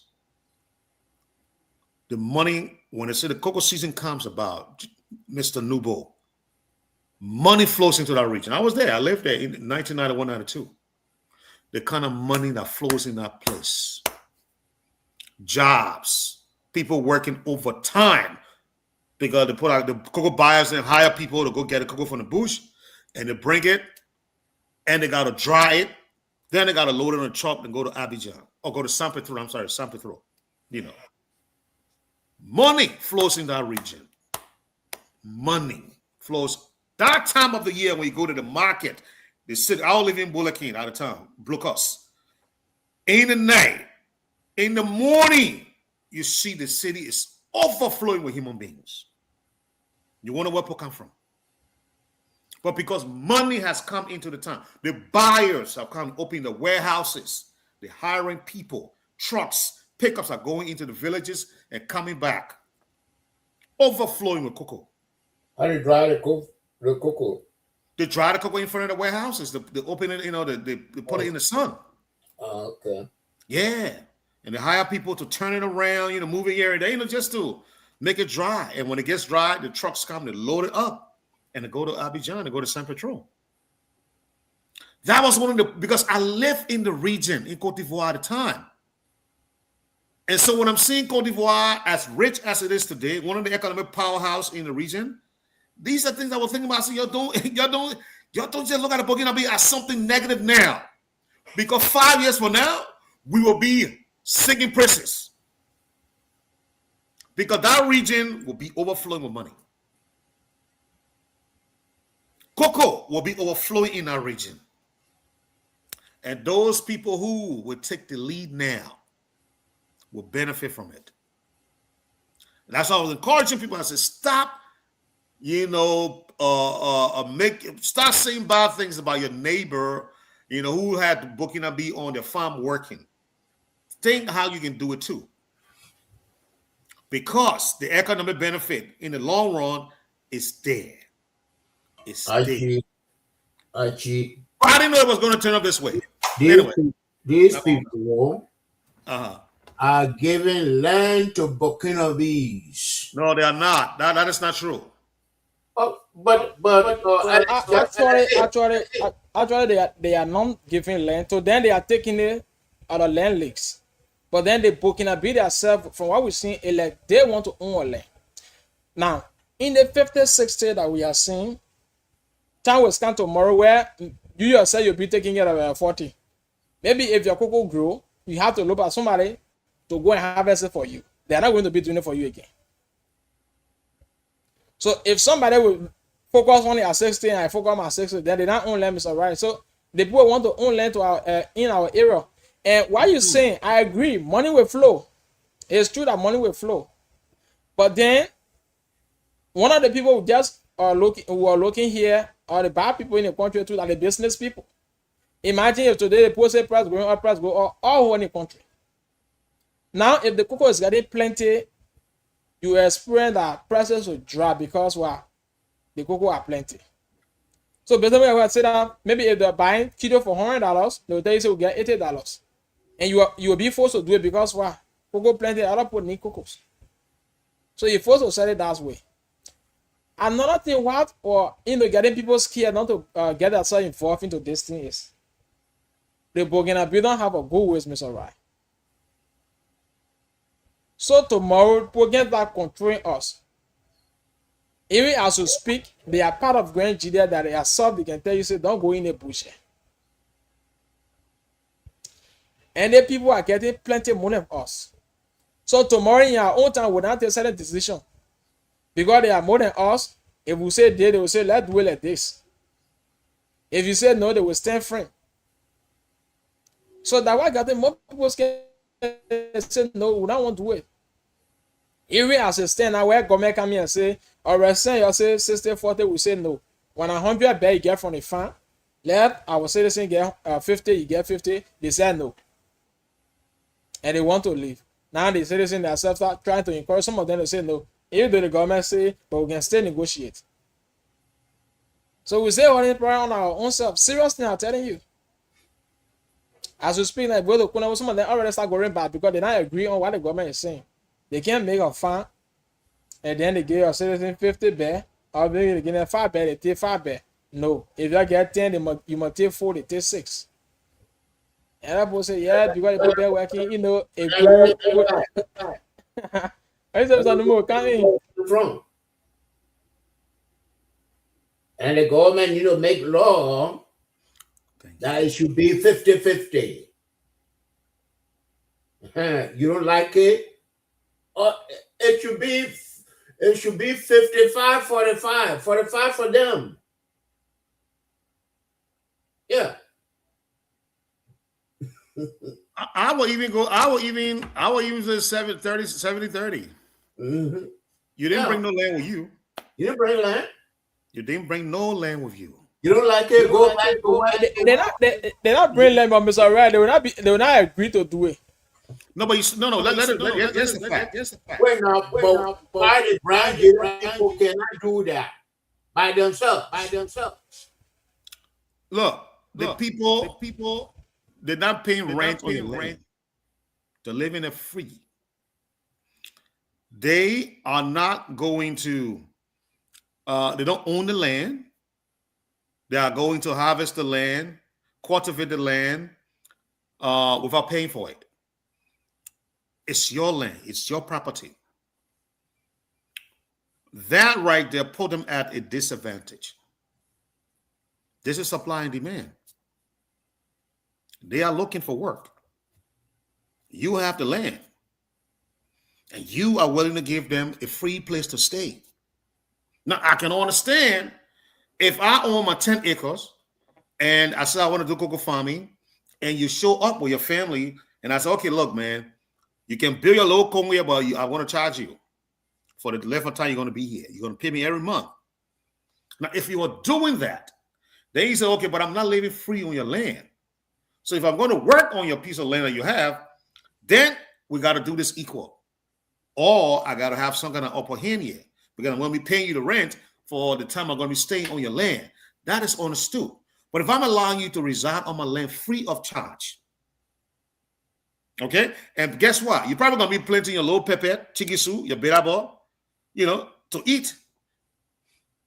You're not going to be getting some of that thing, You're going to be feeding your family. And right now, that is what they're doing. Some of them are planting pepper, selling it, to support them in the process. Some of them planting yams on their farm, be selling it to support them. So some of them already started with that. Look. So they're already making money on the land. Mr. Numa, can you see that? They're already making money while they're on the land. Yeah. And we're still talking about how you're going to farm for me, but you own the land with your family and you're making money and you're feeding yourself. What am I getting from that process? What am I getting from that process? I'm already at a disadvantage. I'm already losing. My land, I put you on it. You're farming on the land. You're farming so much that you're taking some of that produce, you're going to sell it in the market and put money in your pocket. And you're feeding your family. These are two things in life. Shelter, food, money. If you get it, you're good. And I'm giving it to you free of charge. And then they still want to bargain as hard that you want 50-40 or 60-40. No, man, that's crazy. And look, and Mr. Numa, I couldn't agree with you more. And these people who arrested a woman for meat business, when last they went to the Burkinabe areas to find out what. Don't give it to individual families. Yeah, FDA have been going there in the concession area that They don't want for people to go there, but our people that poking they are putting Burkina Faso there already. So sometimes they may go there, arrest people. So the last time when we spoke to the woman, she said even in the forest, the guy said it almost like a town. There where they are living in the bush. If you reach there, they are there with their children, everybody, that women are there. If you reach there, that's fun, but it's very much far from the town. So there where they living. But they can go there sometime midnight in the wrecks, bring the people to town. Some of them can go to jail. After a certain time, they come back outside and go back to the same area. So they've been doing it. So out of the areas that we have, like concession area have, I don't think that if you not do your own checkup, maybe it'll be one that left out. And that was a Kunabo area now, where right now we speak, I don't think Grenjida have area that I would say to the concession area, they not put people there. Or in the bush. There's one photo. So 5 years from now, or if you say you walk in Labrador Forest, any place you pass, it will be so cocoa. Yeah. You walk a more cocoa from the other area to the other area. That's how it'll be looking. Even if you say like we're talking about Roger and Grange there. If you walk in a bush of Grange, there will be so cocoa. If you leave from Grange, that's how I say enter Roger, that whole area you'll be walking through until you leave Roger, will be so good because everybody will be taking land and will be putting Burkina Faso inside and will be planting cocoa. So people will be using that particular sacrament to the boundary. So a few years from now, it's all right. If somebody beat him, it's on the money, you have to look for breaks. And our FDS, they're just going to do an arrest, but I don't know, because if you make an arrest and somebody is in prison, they're not going back in the bush, other people will get scared, and you should do your duty to go back in the bush. Always to be checking that you make sure the people don't go around that area. But the people are there. They are actually doing their farming work. These are places where when they bring their own brother, they just carry them in the bush and say you got 10 acres, go far also the program, and they'll go way in the bush. You can watch some distance, so that other people 500 acres, I mean say 100 hectares, which is 1 kilo, 1,000 hectares that they're working in has 1 kilo. In a 1,000 behind you see somebody farming there. So that's how they play band. But our people, they are actually acting weak, because I can take you on my farm and then I just leave you with the farm. I don't care to go in the bush. I don't care to check on you. How is the cocoa going on? I just sit in the bush. I just sit in the town. The only thing when you see or when you come in the town is how they wear. You say where farm with speak friend, you buy what you're supposed to buy, and you go back in the bush. They are not visiting the people to see what the people are doing. Because the people have a bad habit, they will bring their own brother and sister, put it in the bush, and get a piece of land to be working there. If the people start coming out, Mr. Red, they are more than the town people. If they start coming out, they are more than the town people. But we still have them in our bush. So what are we doing? Is the only reason now why when you go to where that come from now, the Kunel Bell, you will not see plenty of them is because of the 50-50. Some of them say they don't able, and I know that those are just coming. Who could go even go 1 year? They will say they're not able to go in, but some people who been here over 4 years and have been doing their cocoa farming, harvesting some, they will leave. Maybe they have to bear with the farmers or go in an agreement to say, okay, saying like that, you're saying no, I don't want to do it, let go of it. And that's the only way. Okay. Yeah. So okay. yeah. So Mr. Number will leave the topic. Let me come with you because there's a counter argument to this. And that counter argument is we are setting ourselves up for even more failure, especially the Southeast. Yes, on the other hand, we're going to be a hyper trading region in cocoa, but like Alex was saying, if you walk the forest of Grand Juda River G, you know every parcel of land you're going to see is going to be filled with cocoa. And then what happens? If we're going to use up all the land to plant cocoa, how do we plant rice? How do we plant other crops? And then if we say we're bringing rice into our region, the rice become expensive. Because the business people that are bringing the rice there, they're going to, experience their own expenses, and when it comes, the price is going to go up. So how do we balance that, Mr. Nubo? How do we balance the need for wealth creation through the cocoa production, but at the same time catering to our sustenance through rice production and what have you? How do we do that, sir? Last one, we'll leave the topic. What is the process, though? How, let's say I'm from Kunombo. How do I get to own, say, 10 hectares of land?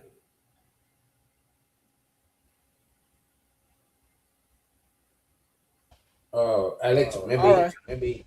Yeah, so let me just come in. So in only 10 acres of land, the first thing is Mr. Nomo, Mr. Wright.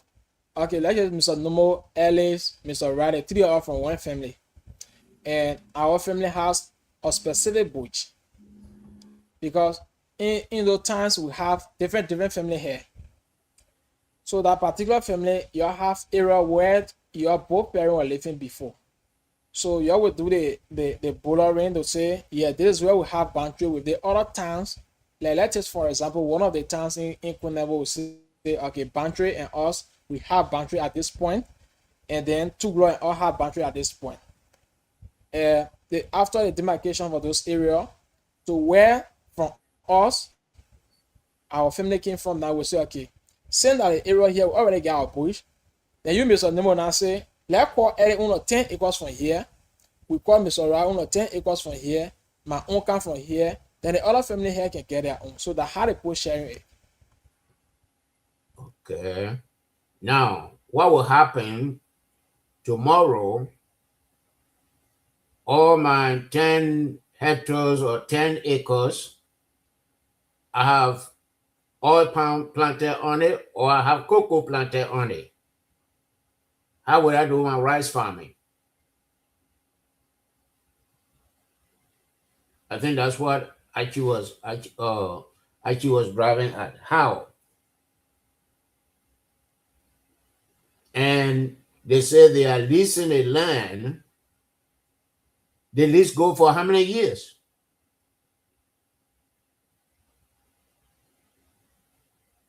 25 years?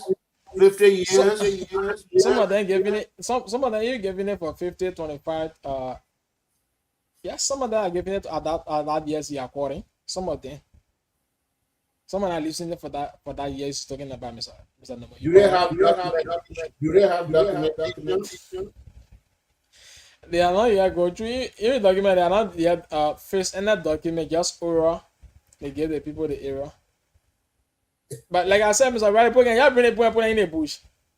They just bring you, like for example, the way you get my own, I say, Eddie, this is your 10 acres, right? The only thing I'm looking for now, and I get time for what I family get another bush again, you're looking for a. So I already get my 10 acres. I'm only looking for my Burkina B met, and me say my Mossy met to put in a particular area. So I bring my Mossy met and say, okay, this is my area my family give me. So the person I have boundary, the person I have boundary. The person agree, I put in my push. I tell my if I pay me tell the piece, I take it from the camera, so I can sit down the radio. How the people up already. So other people when they came from Monrovia, they go there, get their own bush, put their Burkina B met there, and go back to Monrovia and sit down. So they are only waiting, for example, you Mr. Nomo, you tell the person and say, Mr. Nomo, come back next month or December, come back, okay, another 20 for yourself. You only come back so you be sitting that on December reaching, you go there and get your 20%, that's all. Terrible. And this is why we do this. We do the kind of conversation because, believe it or not, I think Mr. Nubo, through his analysis, has provided a solution. Legislate this thing, because if you don't legislate it, this is going to end up badly. Legislate this thing. Legislate this thing. The president and his book cannot just complain about 80,000 people in the region. They are there now. They're not going anywhere. Because the government don't have the money, nor do they have the personnel, the manpower to uproot these 80,000 people. They don't. The coming election, they will vote for the president. They will register. Oh, yes. No, that's true. Yes. That is true. And guess what? Yes, absolutely. Absolutely. That's one impact. That's one serious impact right there. You know. And maybe that what really triggered the president said.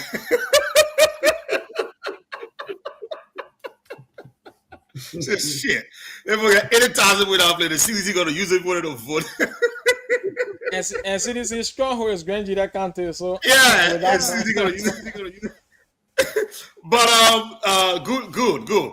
I think we're ready for it. Alex, thank you so much. You really gave us insight into this thing. And Mr. Nubo, that was brilliant, sir. That was brilliant. Hopefully somebody listening to you, they can legislate the thing and save us the trouble that is coming up. But I welcome one of our own, Mr. J. Christopher Nippett, to the platform. Mr. Nippett, how you doing today, sir? I'm very well. Thank you for asking. And to you all, it's a pleasure being on the platform. We didn't see you yesterday. Yeah, he So we were doing something like in ball yesterday. Ellis was in. Me and Mr. Nubo were playing him up and down. We hope that the set can have at least 3 or 4 persons so that the discussion can be held the way we anticipate. Yeah. So to those of you in the radio land, it is a pleasure being in your company. Thank you very much, Mr. Co-host. Okay. I'm going to play the next video. And Alex, thank you for pulling that video up. And you came in the right time, Mr. Nippett, because this video, it deserved our utmost attention. So let me play it. This is the more elaborate recording of the conversation between Mr. Weaver and the Senate on his nomination to the National Election Commission. There you go. Okay, good. Put it up there, and then we can go and play it. Okay. All right. Let's bring it back. I think it's about 15 minutes long, which is not bad. We need to hear this. Good afternoon.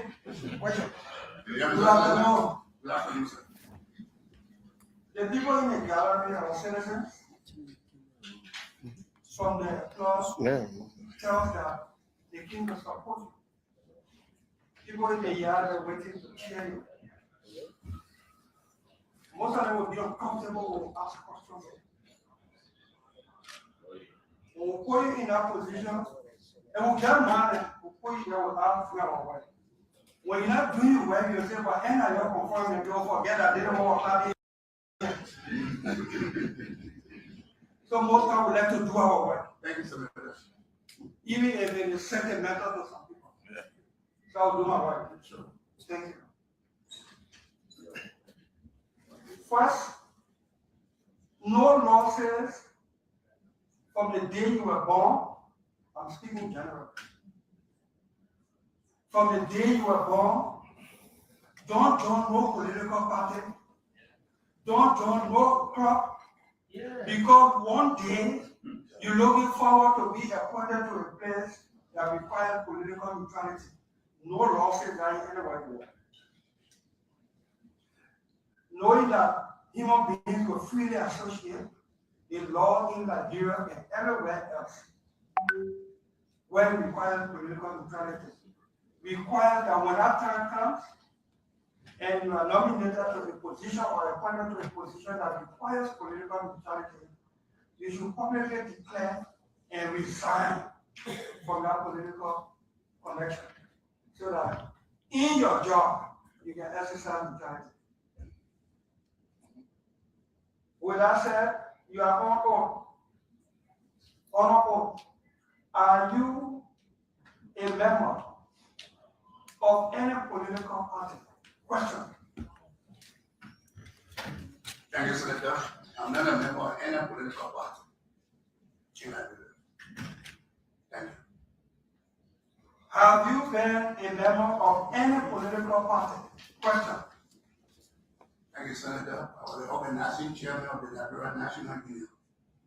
I was the chairman of the party when the transitional government called me to the commission, and I resigned from the party. Is that party still in existence? Sure, But you officially resigned. I resigned. Do you have copy of your resignation? That was 2004. Yeah, it's still in record. I don't know where to find that. You need to find it. If you resign publicly from a political party to demonstrate political neutrality in the law, it is the record that you must keep.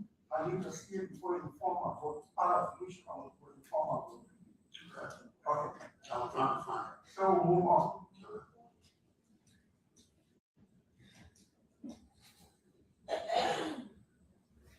You serve at the election commission before. Sure. How do people get to the election commission in the role you are? How will they get to the commission and go there? How do people get to the elections commission in the role that you are nominated? I think you get to the commission by having integrity, by having competence. No, I can be like you are nominated, confirmed, appointed, Yeah, the commission. yeah, sure. You been acting as chair of the election commission Yeah. for over 3 months or so. Wait up 2 months. 2 months. Have you signed any document as chair of the commission? I've been signing a document to convey the commission to anything, but I was appointed in the Senate recent. I was asked to take over to start all the commission pending proclamation. Did you advise that it was inappropriate? What I mean? Did you advise that it was inappropriate? No, I wasn't.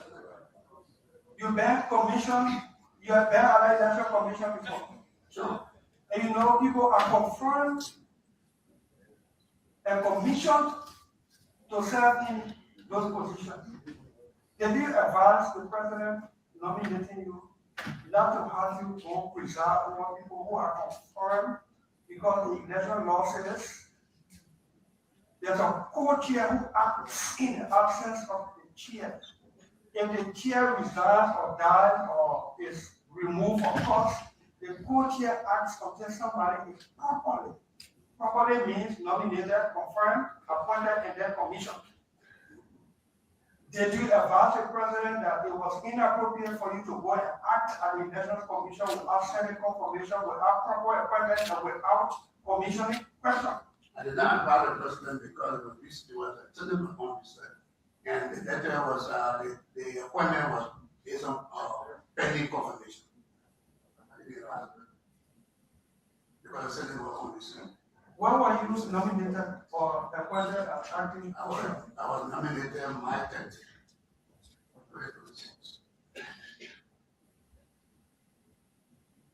We'll take note of that. Let's look at vision. Let's look at future prospects.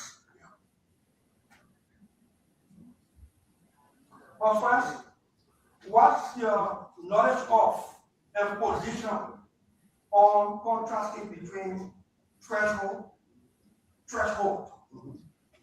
for electoral constituency and apportioning electoral constituency? What's the various functions and role? So the government guidance is the law. And the law says the legislature shall set a threshold. And the commission can legally make constituency boundary and register voters there. That's what the law says. That's what I mean. So threshold you mean by number? It's a number, it's a quota, as I said. So the legislature sets the threshold, Yeah. and that threshold number is used by the election commission to determine where the Yeah. It is that threshold that determines how many seats is in the county.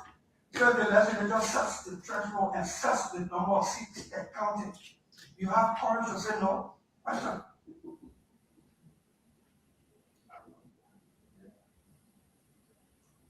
I will remind the legislature about what the law says. Let me repeat my question. I will leave the politics aside because. No, that's not political question. The constitutional question. The function. If the legislature sets the threshold and then assign the seats per county,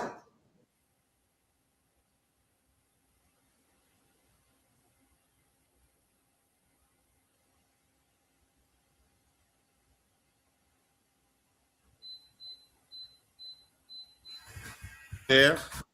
I got to hold it right there because at this point, I'm asking whether Weeder is the right man for the job.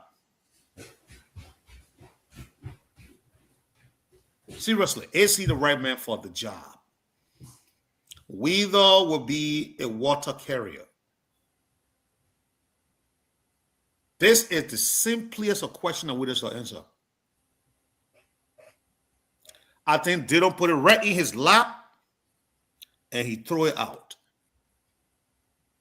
And it really shows that he will be a partisan commissioner from the day he enters there and from the day he leaves. I just want to highlight that point, but because it is just, but let's discuss the point of go with the rest of the stuff. What we just heard already, let's discuss it. What was the last question Dylan asked? It was between threshold and apportionment.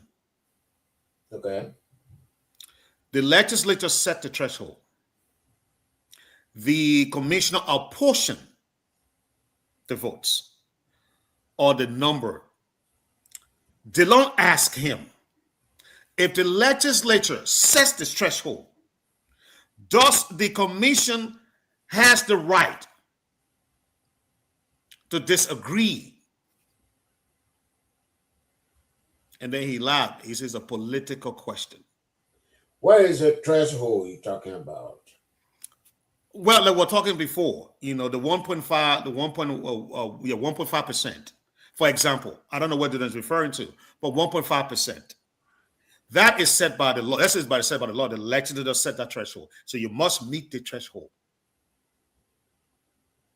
And the commission say, based on the 1.5% threshold, this is the amount of votes that we think should be obtained in this constituent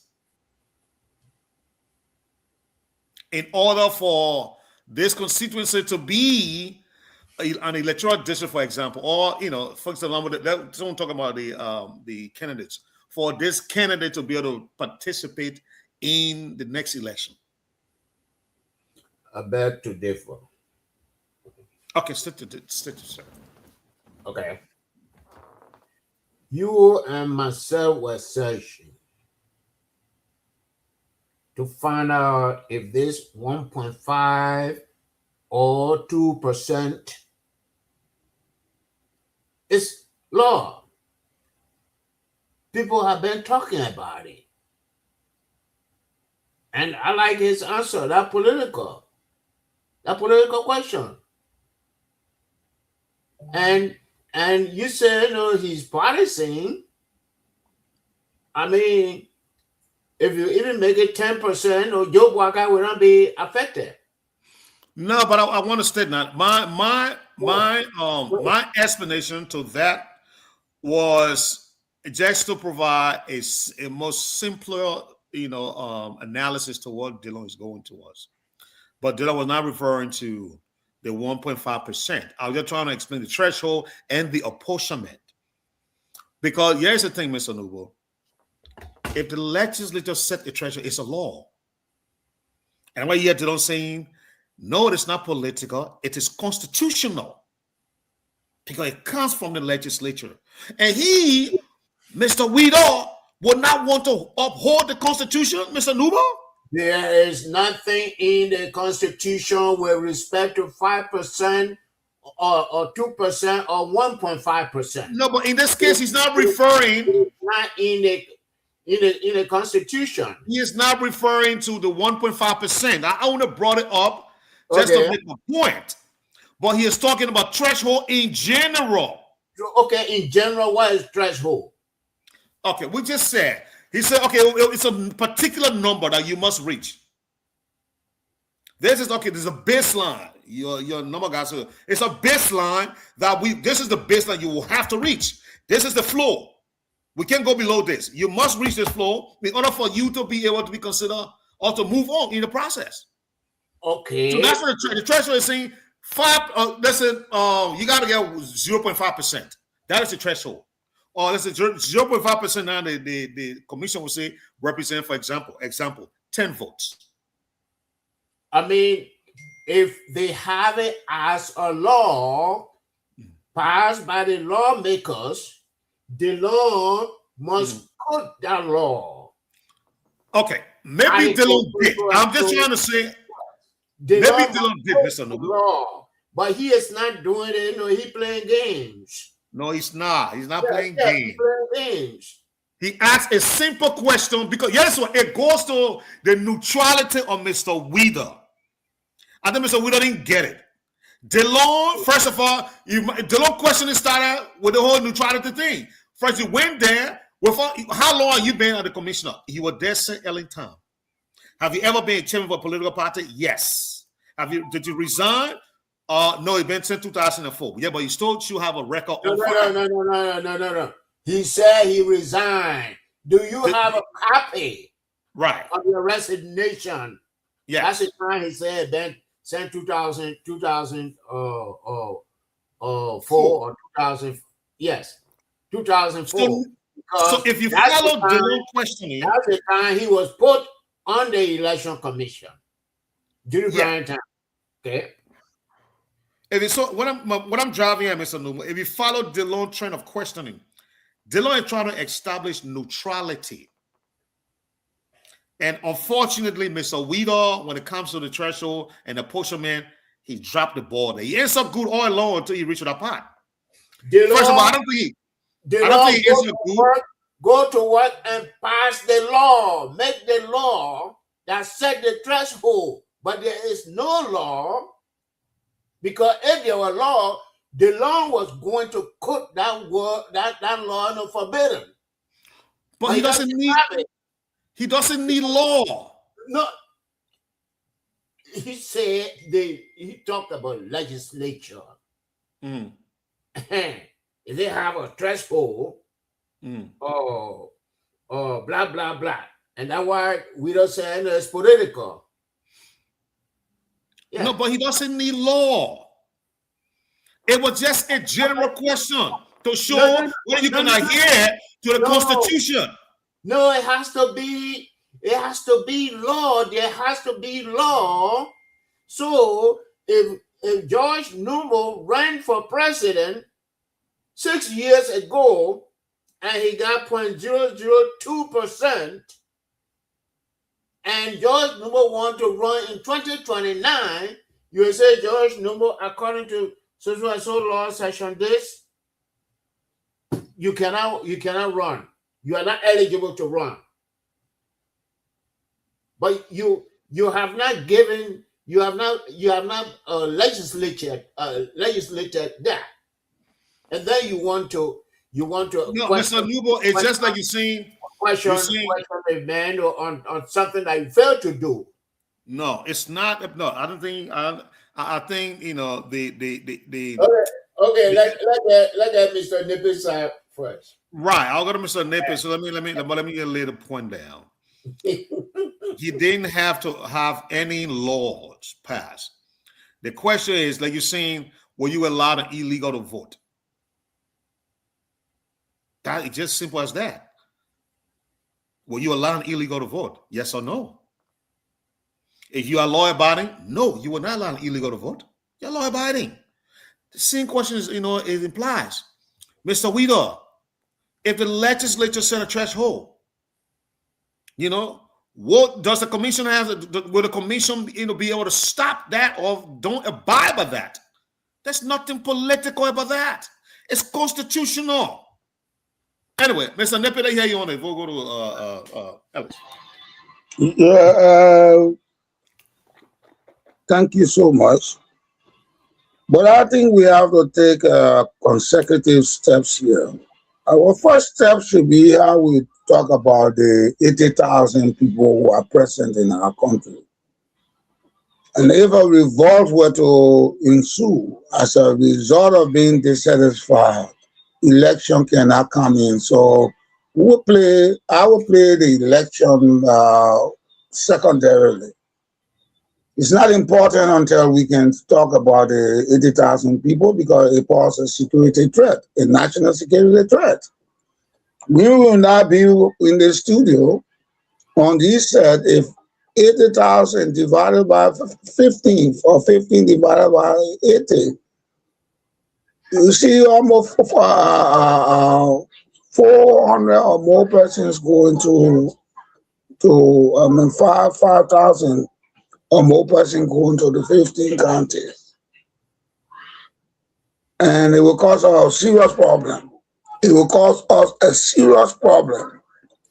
We have to be careful while we are on the set to rein in on this 80,000 and discuss it so that government knows that we're talking about 2-point-something thousand persons in each of the 15 counties or so. It will be so much it will overwhelm us. So let's talk about this 60,000 or 80,000 people. Then we can go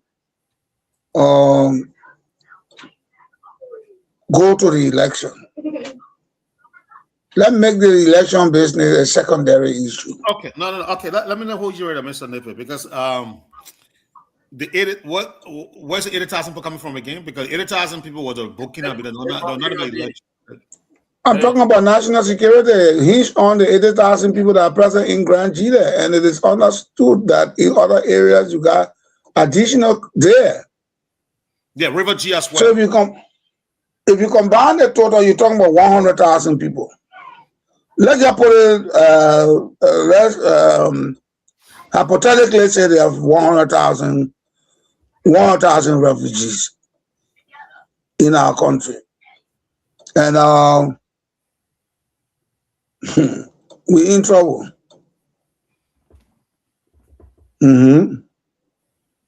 We are in trouble. Because if you have 100,000 people, you go back to our history of 1998, when the former president who was elected in 1997, in 1997, we're talking about 1989, I'm sorry. If we go back to 1989, and we come in front to 1997, the question is, who brought Mr. Taylor to power? Who persecuted the war? How did the people get into Sierra Leone and started butchering Sierra Leoneans? How were women in Liberia disemboweled to determine the sex of the children? Who were those that had their head in turbans with their faces masked? And as I look back to yesterday, Baba tells me we're Burkinabes. Did you see that, Mr. Nipper? Yes. Yes, and yes, and yes, I saw them. I walked from an area called Parker Pit area, Wood Camp, with my children, my entire family.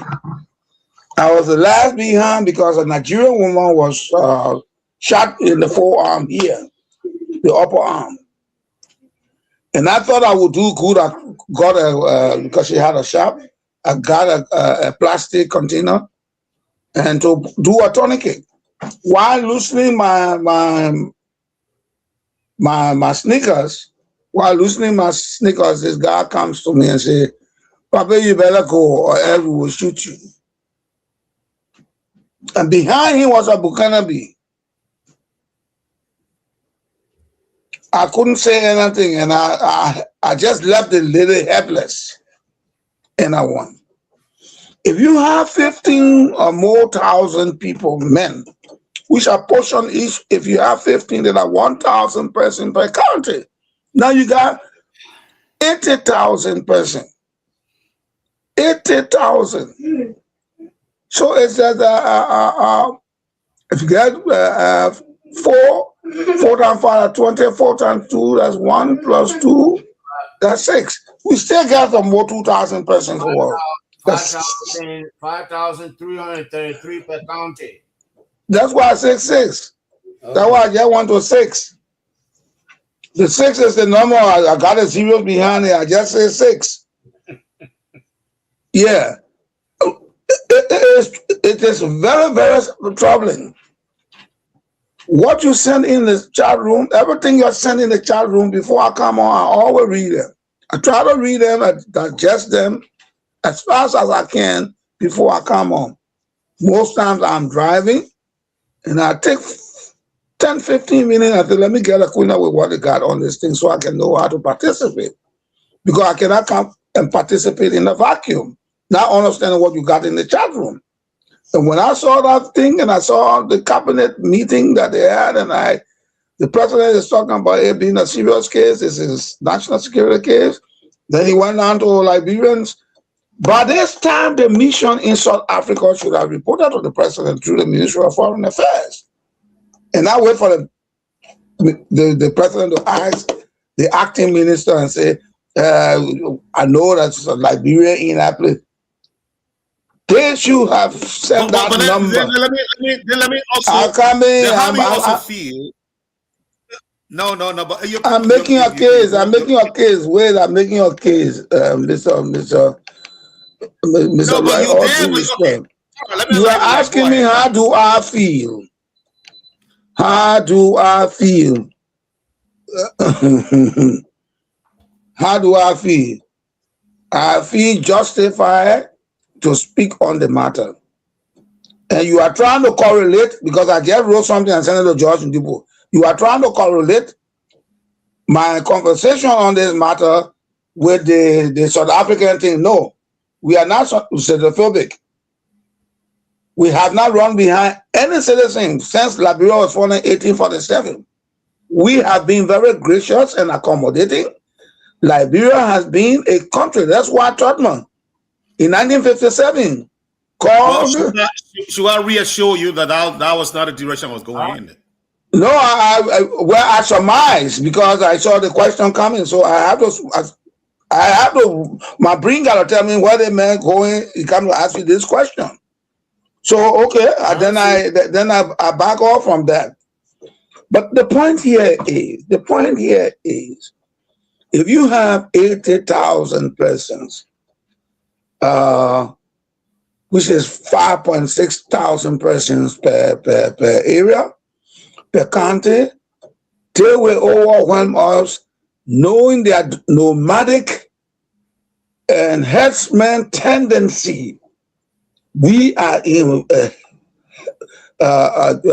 George Bush used to say, a heck of a lot of trouble. We are in a heck of a lot of trouble. And I watch it. The same thing I told you about America coming with the Putu Mountain. I am telling you, these are sleeping cells. These are political sleeping cells for 80,000 persons to use the corridor of Ivory Coast. Don't stay in Ivory Coast because they could not have come through Cape Palmas. Okay, Mr. Napier. Because we all felt that same concern, but thank God we have Alex on the set. Alex give us a chronological explanation as to how these people ended up in such a high number. No, I understood for Alex. Okay. That some people got Dama Mining Creeks, and they gave them some 10 and say, well, they go to Morillo, they rest there a little bit, they come back, they get 20, they go back. But we should not be. We should not be hinging this on illegal artisans mining.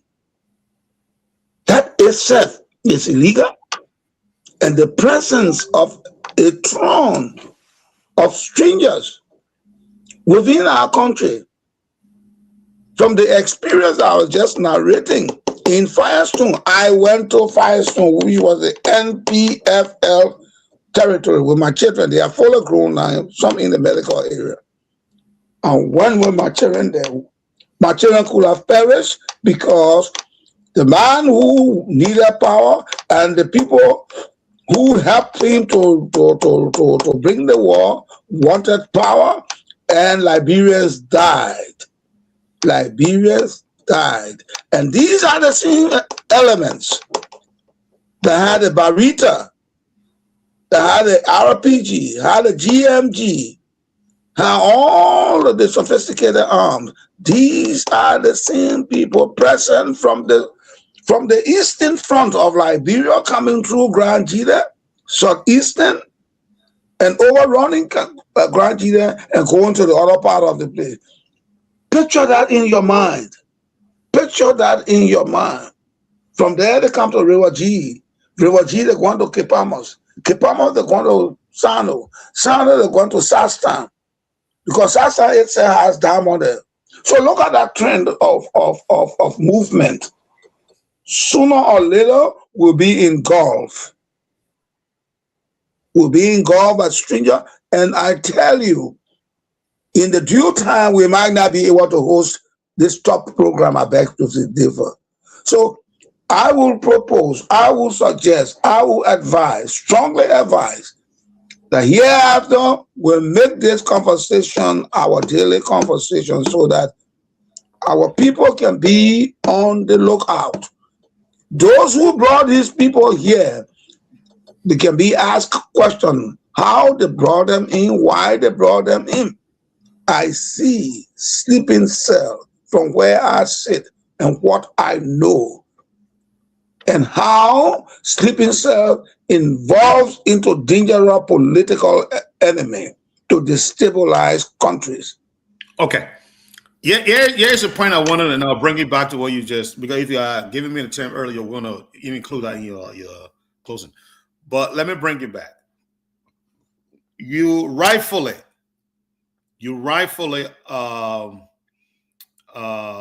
single out the letdown on the South African issue, the South African case. I agree with you with that 100%. The president should not be at this time asking the deputy, and we'll talk about it earlier in your absence, should not be asking the deputy or the acting minister to go and bring, evidence. What is that? But the same thing too can be applied in the Burkinabe issue, Mr. Nippet. And that's what I was trying to speak about.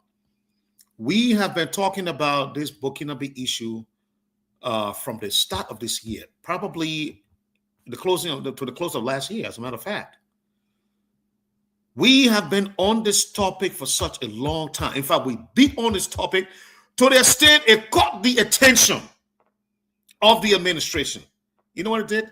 They sent the LIS commissioner there, Liberian Irrigation Service Commissioner, there into the region.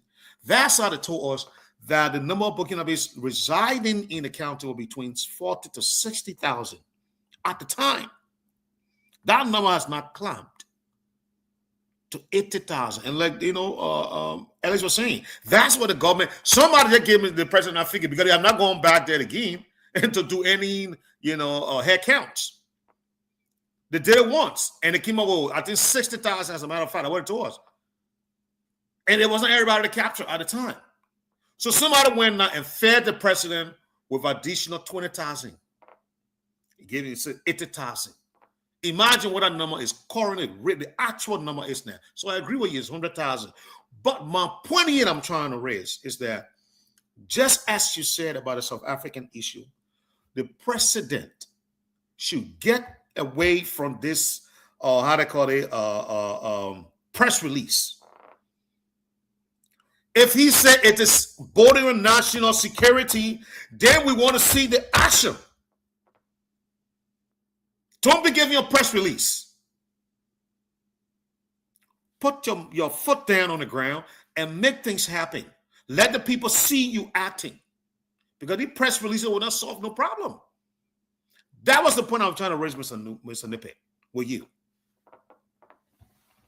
Bida, thank you so much. Bida, let us be conscientious here.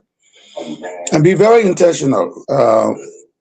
But for me, I'm always intentional about when I'm speaking. I don't let to. I'm gonna be gentle, but I will speak my mind. The question is, for me, how did these numbers of persons illegally enter the country? 2, who are those who are bringing them into the country? 3, why are they bringing them into the country? Why are they bringing them to the country? 4, how did they bring them into the country? 5, when was their respective arrival into the country? The reason why I'm coming on that issue so seriously is that our peace is fragile. Our peace is fragile. There can be no window dressing about this kind of business here. Where you import people, the government doesn't know, you bring them through the forest, only because of yourself, you are being so egotistical and you forget about national security issues. You are being so in yourself and you don't remember that we have had a kind of nightmare before. And this is going to lead us down the road. Do we know which of the parties could have these people on their side? In the event they didn't win, that we start running from Grand Gila, people start running from Sano, people start running from Monrovia, only because of this individual wants to become president. So it is a serious problem. It is a serious problem, and I thank God that Ellis was able to rein in there to give us the information as he did. Because of diamond business, you want to reach yourself. What does it profit a man if he gains the whole world and loses his soul? For a John Doe's diamond mining business, alluvial mining or wild artisan mining, whatever he calls it, he cannot put you, Mr. Right, in the studio there, into trouble. He cannot put young Alex, who has not even reached 35 years old, into problem. And the minor children that we have. So I'm happy that we have begun the process of speaking on the security nature of this thing here. This is a complete infiltration. It is an infiltration. And unless we on top radio station don't play fun with this, we keep it. Even if we use 5 minutes, we discuss it. Every day we use 5 minutes to discuss it. The government will start and advise the government what it has to do. Okay. Let me hold you down, Mr. Nippy. In the last 10 minutes that we have, we're going to steal 10 minutes for Alex. I know you got to run, but we got to steal 10 minutes for him. Let's play this video. It's very important, Mr. Nippy and Mr. Newborn. This is the threshold that you were pressing on, Mr. Newborn. The 5%, the 1.5% threshold. So let's play it and hear what the commissioner designate is saying, and then we'll come back and talk about it. The law says anybody who goes to election, especially on presidential ballot, and did not get more than 1 or some more percentage of the vote, should not be allowed to contest again. Am I looking at our law correctly? Sure. What has the election? Mr. Nubo, I want to grab your point as we come back. He said the law, and the commissioner agrees with him. So there is a law. Hopefully you talk about that law and let us know. Or when the election commission honor you, should we confirm you? Will you uphold that law? Question. To the fullest. I didn't get you. We will not go that law to the fullest. That nobody who participated in presidential election did not get more than 1.5% of the vote will be allowed to contest again on presidential ballot. The limitation of candidate being consistent with law. I will support that for You on the record. and What are you going to do about trucking finally?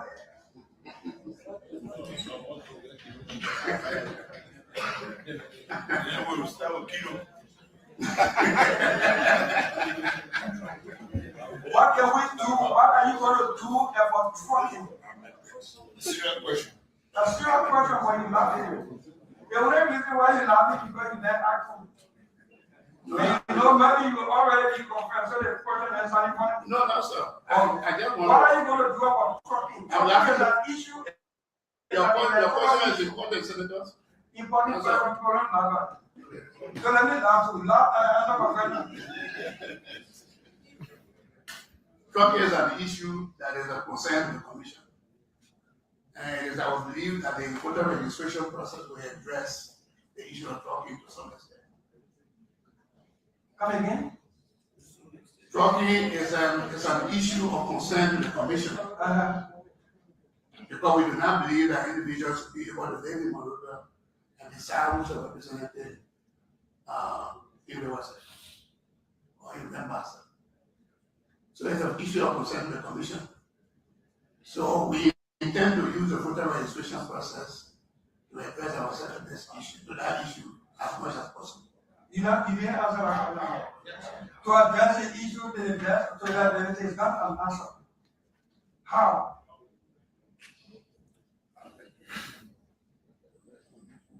Issue that people register where they come from. How?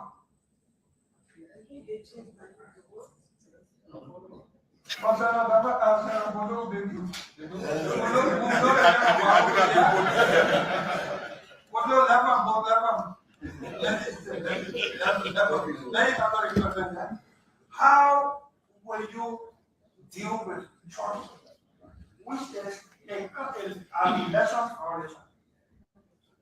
And you find election crime. Senator, we think that senators, people should vote where they register. And based on that, the commission will develop a tendency to ensure that those who vote where they register. To give you the details of that, I cannot say right here the A, B, C, and D. Well, it's a plan, it's a commitment that people will vote where they register. The commission will deal with Mr. Chairman, I got 10 more questions, but I will leave for now. Thank you.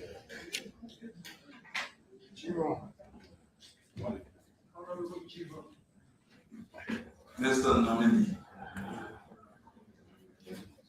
thank you for your referral on this resolution. Thank you, Senator. Oh my God. Oh my God. I gotta pull my hand, so my head in my face or in my palm. You gotta be kidding me. You got to be kidding me. And this is the man, a small man yelling. Say he has institutional knowledge. What? What kind of institutional knowledge does he have? Does he has, right? Nothing. That man, as a matter of fact, it's a square peg in a round hole. He is nothing but a political appointee who is going to do the bidding of President Boycott. Plain and simple. He lack neutrality. He is a water carrier. And I like the way Dillon, put it. That he already knows that he's going to be confirmed. Archie, you are not talking like a co-host. You know the discussion. Can I say my own? No. I mean, you are just ruining everything now. The discussion we have with Flumian. And now Well, you I are, gotta say my own. Because now listen to Weeder. 1-0 I am listening to Weeder, and I cannot hold it. on him. So no, the day you write for Weeder will come here, no, he will say no. Look, Don't Weeder, follow their man, Mr. no, Nubo, no. Mr. Nubo. So you want And me? You want? who do the trucking? Is it not the lawmakers? Okay, but let me say my own. And you can't say your own, Mr. Nubo. The trucking. That is same day long people doing the trucking. Oh God! All right, Mr. Nubo, go ahead and say your own. When you finish, I'll say my own. Go ahead. Go ahead. No, go ahead. Say your own. The man will ask simple questions. Look, I will run beyond Weeder. Weeder can come because I say, you know, you be a water carrier. Lane can prove that will be a water carrier. Dylan accused him right there. Dylan accused him of being a partisan right there because he knew, so he knows rather that he's going to get confirmed. So he's not taking the hearing seriously. Then he got serious. Oh no! I'm serious. I'm here. No. You don't do that. You're there for a serious thing. The commissioner is one of the most important body in our, in our governance process. And you go down and you're smiling and laughing and all of that. No, you take this seriously. And I like the way they don't put you on the spot. Then they ask the man the question. A serious question on the issue of trucking. How will you deal with the issue of trucking? Because it is at the heart of the integrity of our electioneering process. And then you come back and say, oh yeah, the commissioner take it seriously. Because one people that vote here, that live in Montreal, not to be able to decide Riverside and Grand Bassa of votes. That's not a strategy. That's not a mitigation strategy. That is just an opinion you just express. Tell us what you're going to do. And maybe when you come some more time, I'll tell you right now, one of the way you do it is voter or monitoring the list. You monitor the list and you do a periodic cleaning of the list. Sanitize the list. That's how you reassure people. Now, like, oh yeah, we're aware, and somebody can live in Montreal and go vote. That's not a strategy. That's not an action. Tell us that every 3 months you're going to look at the list and you are going to sanitize the list. You're going to give people a biometrics ID. That's how you sanitize it. That's how you stop trucking.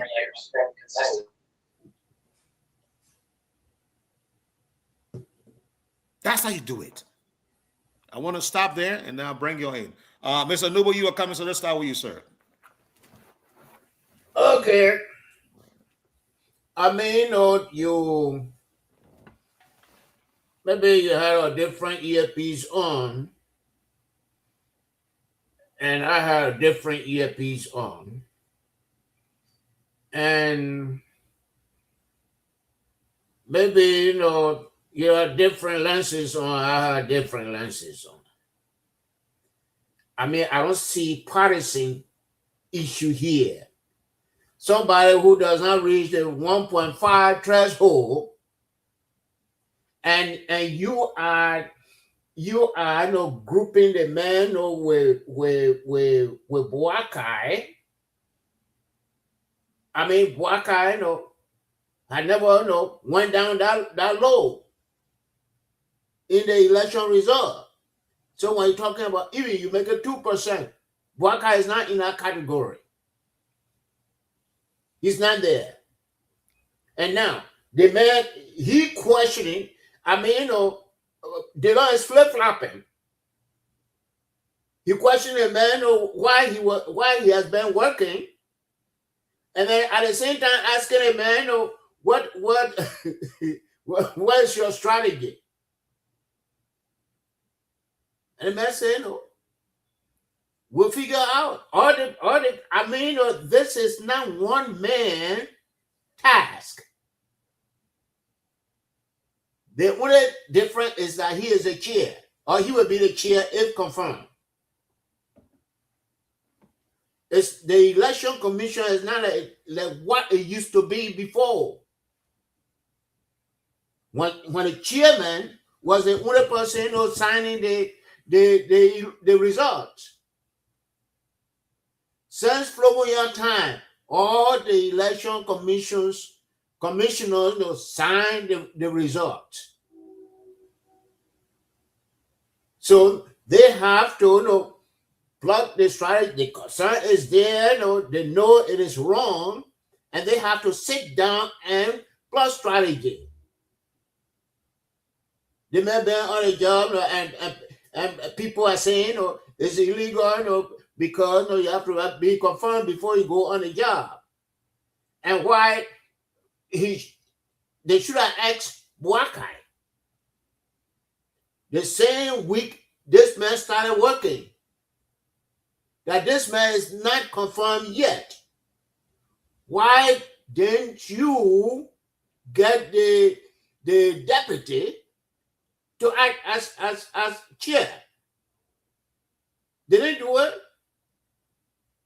but they don't want one for widow to do what they failed to do. They are the one who trap people, the senators, the representatives, election commissioners. They are not running, so they don't trap people. So that question was not in place either. It was not in place. And Dillon was not fair to the man. I stopped right there. Okay, let me a few questions to you. Well, how can the commissioner not be the right? I mean, I'm not getting. Please educate me on that one. How can the commissioner not be the right people or person or place to ask about trucking? I mean, to deal with trucking. I mean, I don't understand that. He said they are going to deal with it. They, not he. Yes, and that's what he's saying. He is one of the commissioners. The only difference is that he sits at the head of the table. Mr. Nubo, you and I know this is not a dictatorship. Mr. Nubo, you and I know that when you go for a job interview here, they look at your skill set and see whether you fit the role. And then before they go into whether or not you can fit within the team setting, the first I want to know your skill set. How does it match the job description? You explain in details. Both your soft skills and your hard skills, your technical and your rating and verbal, and your ability to be able to work within a team or environment. These are questions I ask you, and you got to explain that in details. And this man go for a job interview, and they're asking, and you want to tell us that because he's going to work in a team environment, he cannot tell us what the personal skills that he has to deal with some of the pressing issue that is affecting the commission. So no, I beg to differ, sir. I do. Seriously beg to differ. I do. Anyway, Mr. Wheeler is considered an institutional guy. That was Dillon purposely. I know that Dillon purposely put out that thing in his lap. Say, let me give it to you so you can be able to run with and show the Liberian people that he is actually an institutional guy. No. There was a gimmick behind it. There was a gimmick behind it. Our presidential election is right in the corner, down in the corner. No, Dillon wasn't. Let be fair. Let be fair to Dillon. Dillon did not engage Mr. Wheeler because there's an election coming. Dillon was not asking leading questions. No, he was not. It did. Not the question was leading. No. The questions were not leading. Anyway, let's hear from Mr. Nippy. Because after 8. Yeah, I agree with that. I agree. Mr. Nippy, I come to you, sir. 2 minutes.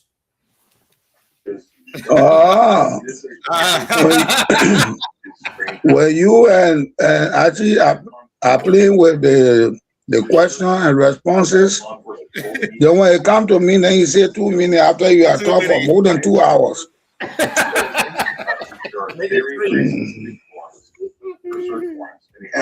May I take my 5 minutes? Go ahead, sir. Yeah. And please allow me to interject when I feel the need to do so. You are very welcome, sir. That's what the first round. You didn't allow me to do the first round, so I'm just telling you that. 3 minutes after 8. All right. All of the questions were tailored to understand his ability to perform as commissioner of election. And I think he answered to the best of his own knowledge. The first thing was if he were a member of a political party, he had been. If he was still affiliating, he said no, he resigned 2004. Senate member Dillon, and Dillon wants a copy of his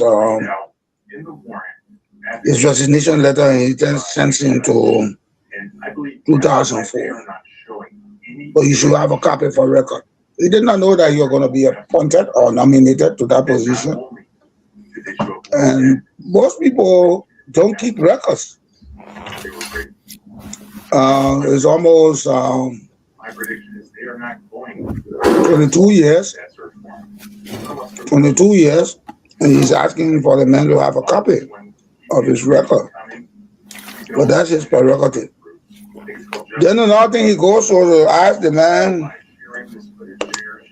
why was he appointed during the recess? And you are know here in the United States, which Mr. Newell will agree to, and you will agree to, that the president look at this, the figure of their strategy somehow, how they can make certain appointments. So that you look at the recess time when the senators have gone, or the Congress is gone recess, then they nominate someone with a view that when that person comes in, the person will face the full Senate. So that question, the senators should have known that at recess, it is customary the world over at recess that president will use that recess time to put in someone he wants to utilize in a position. The question about the co-chair, the president knows the law. If you know the law says the co-chair, why would a man be asking the question? It's not his prerogative. This president in the mansion knows the law, the election law. And if he excuses the election law and puts somebody there during the recess and say, well, you're being at the commission, so you should be acting, that question should be in a light conversation with the president, between Mr. Senator and the president. I would not answer that question then. Did you advise the president? Why would I have to advise the president? If they don't nominate me, the president knows that. We'll give you 1 more minute. Yeah, okay, even you give me half, I will still talk. Because you enjoying the minute, so you get no 1 more minute. Don't mind. So that was recess. That was a recess appointment. Okay. The question of threshold. Who sets the threshold? They set the threshold. So if they set the threshold, they say, all right, 1.5. So Mr. Levy cannot contest the election because he never had over 1.5. That would be the threshold. And the commissioner just said that the commission will act in accordance with what the threshold is. So I think he answered. There was another question about, yes, trucking. No, I got it down here. Trucking. Oh, okay. Go ahead. He said that, and he told us that the commission is concerned, it's a great concern and they'll use the voter registration. That's the instrument they have. So if I'm from Grand G there, and my name now on the voter registration for Maryland, or Kawiakan, or Fidokli in Southtown, I cannot go there and vote. If you, Mr. Wright, you send me, actually Wright that is, I'm not talking about Amos because he's now on set. If you, Mr. Archie Wright, give me my $20, $50 to go to Southtown to go and vote, I will just eat it because I know my name on, not on that listing. So that's what he is saying. He went on to say the commission will handle it. Commission will handle it. It's a broad statement. Registration, identification, what it is, thumb printing. Now I give you additional 1 minute too. Go ahead. Thank you. Thumb printing, looking at the color of the eyes, the height, the complexion, all of those things must be the prerogative of the National Election Commission, such that the number cannot be like the Guinness Book of Record during the Charlie B. King time, where Liberia of 5,000 and say, well, more than 50,000 persons or 500,000 people voted. So I think Mr. Wheeler is not a paid agent. I think he will not be there to draw water.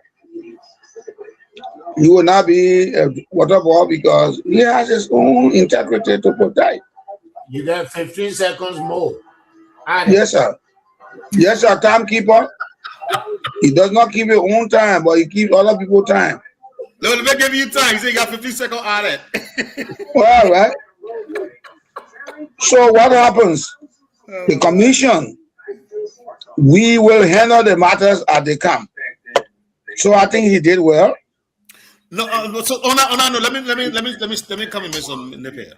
I think the reason why I'm saying Dylan giving you a softball question, and people will say softball is like, you know, it's an easy question. We use our American political terms in that. Because Dylan were asking for the technical knowledge of this guy. The technical knowledge. You see how you lay out right there? We will look at this thing from the voter registration. But this is what we're going to do. You take a deep dive into it, like you did, Mr. Napier.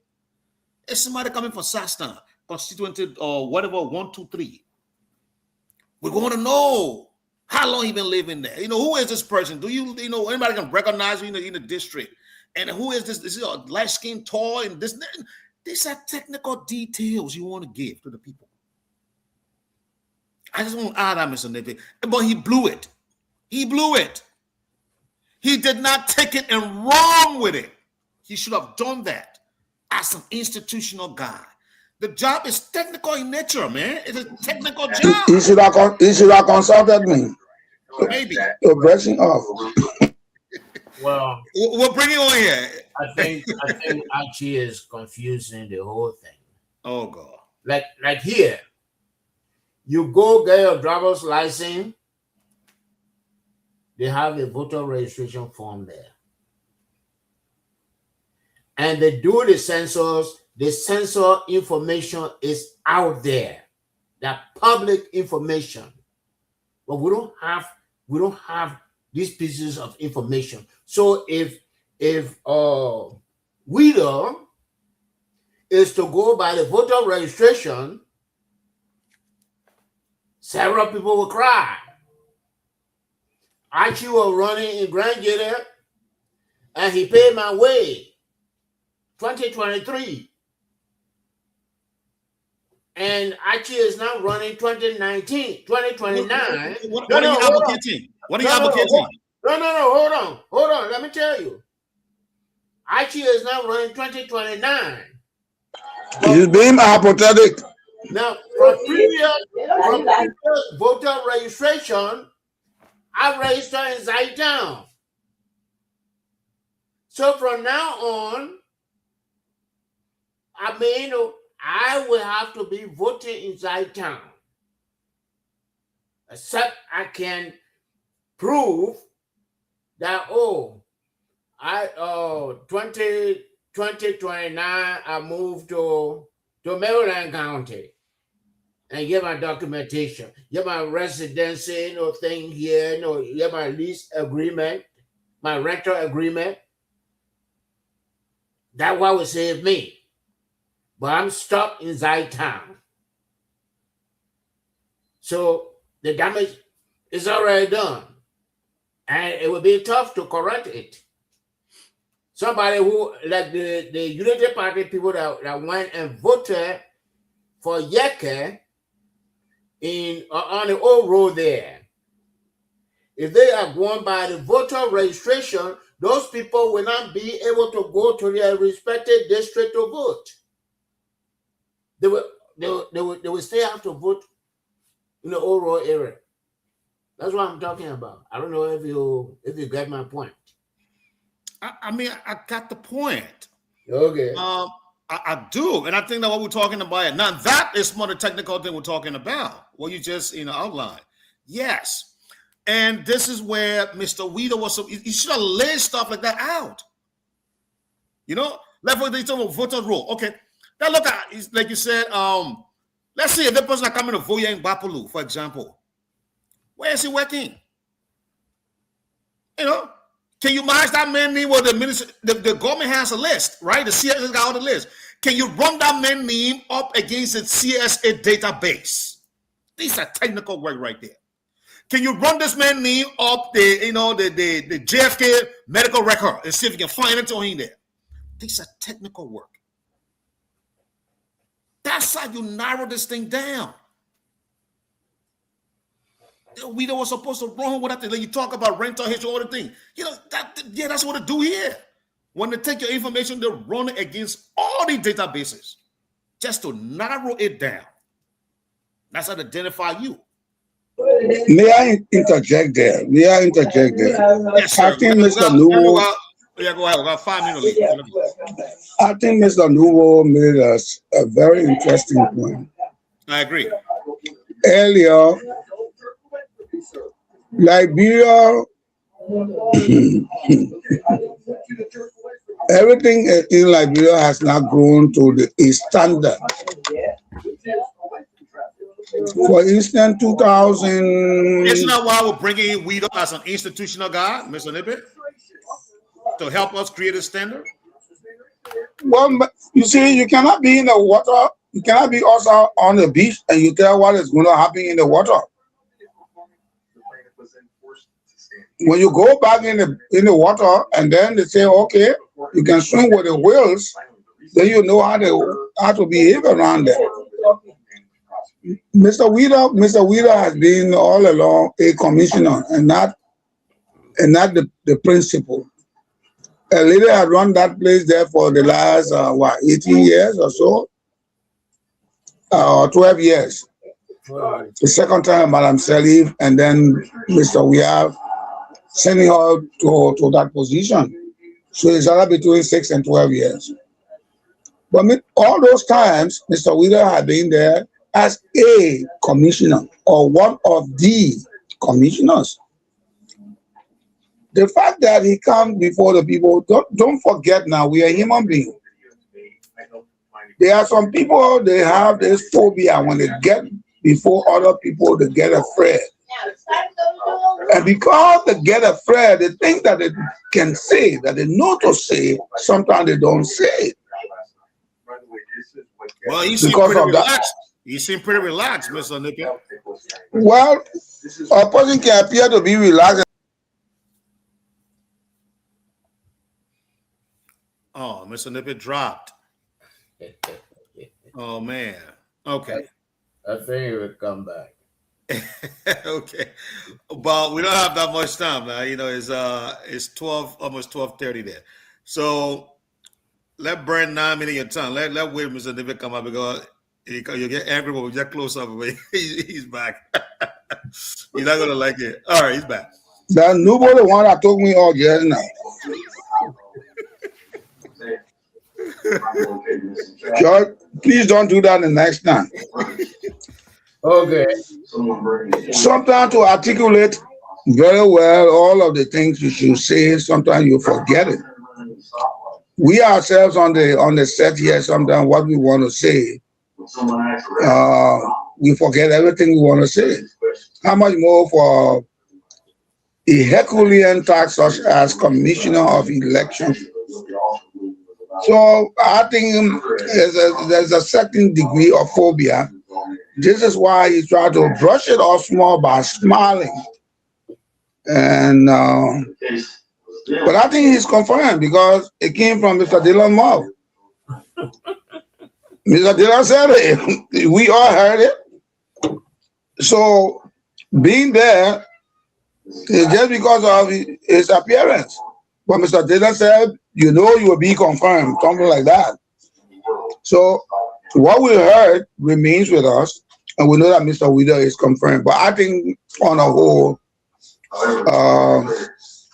they should give him an opportunity to serve his people. He has requisite knowledge of the place. Phobia might have been a cause of him stumbling a little. And I think by the time he gets there, he will collect his proper bearings to do the right thing. If he wants to maintain his integrity and for history to judge him well. Thank you. That was well said, Mr. Nippet. I think we're ready to beat this up. Great show, guys. Thank you so much. And I agree with you, Mr. Nippet. I think we'll try to, some of these topics, we got to bring them in every day. Even we'll spend 10 minutes on it. Like, for example, the NDC thing, we got to keep talking about NDC because I think the trucking thing is important. And how can we, let's do our individual research on how we can, I know we talk about the technical aspect of voter registration. You, Mr. Nubo, brought a very good point out, here. So let's come back and talk about this thing and provide solution to them every day as we come on the set. Because we're going to get Mr. We don't know here. And we want to be prepared when he comes to the other, offer him these solutions. Thank you guys so much. Now go now to Mr. Alex D. Wulu production call, right? To send home.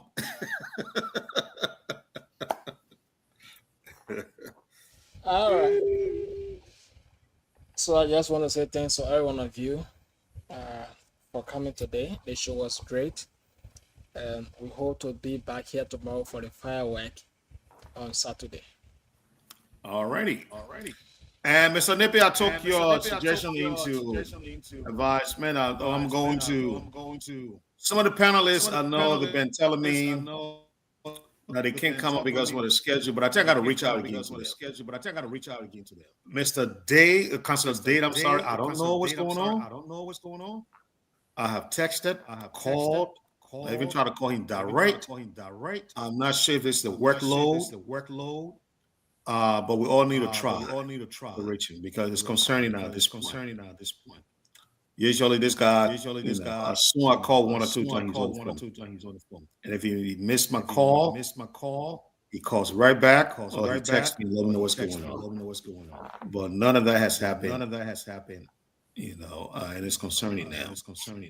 I will reach out tomorrow, hopefully. The update on Madam Laura Kova, she sent me her schedule yesterday. She said she will start gradually and then build on her appearance. Because of the time we come on, it can be lit in the place that we're her. So she will start, I think, on Tuesday. I gotta look at the time again. She'll start 2 days in a week. So she'll start on Tuesday.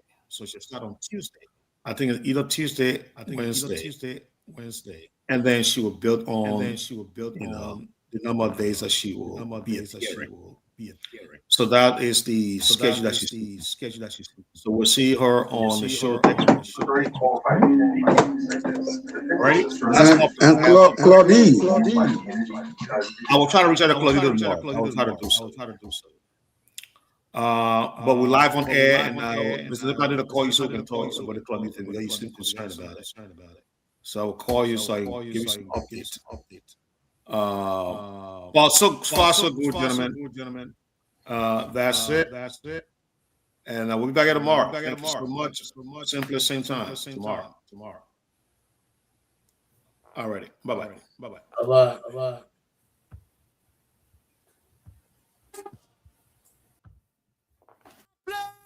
Alex Diulu, rock producer correct. On tonight, we back to this day. I beg to differ.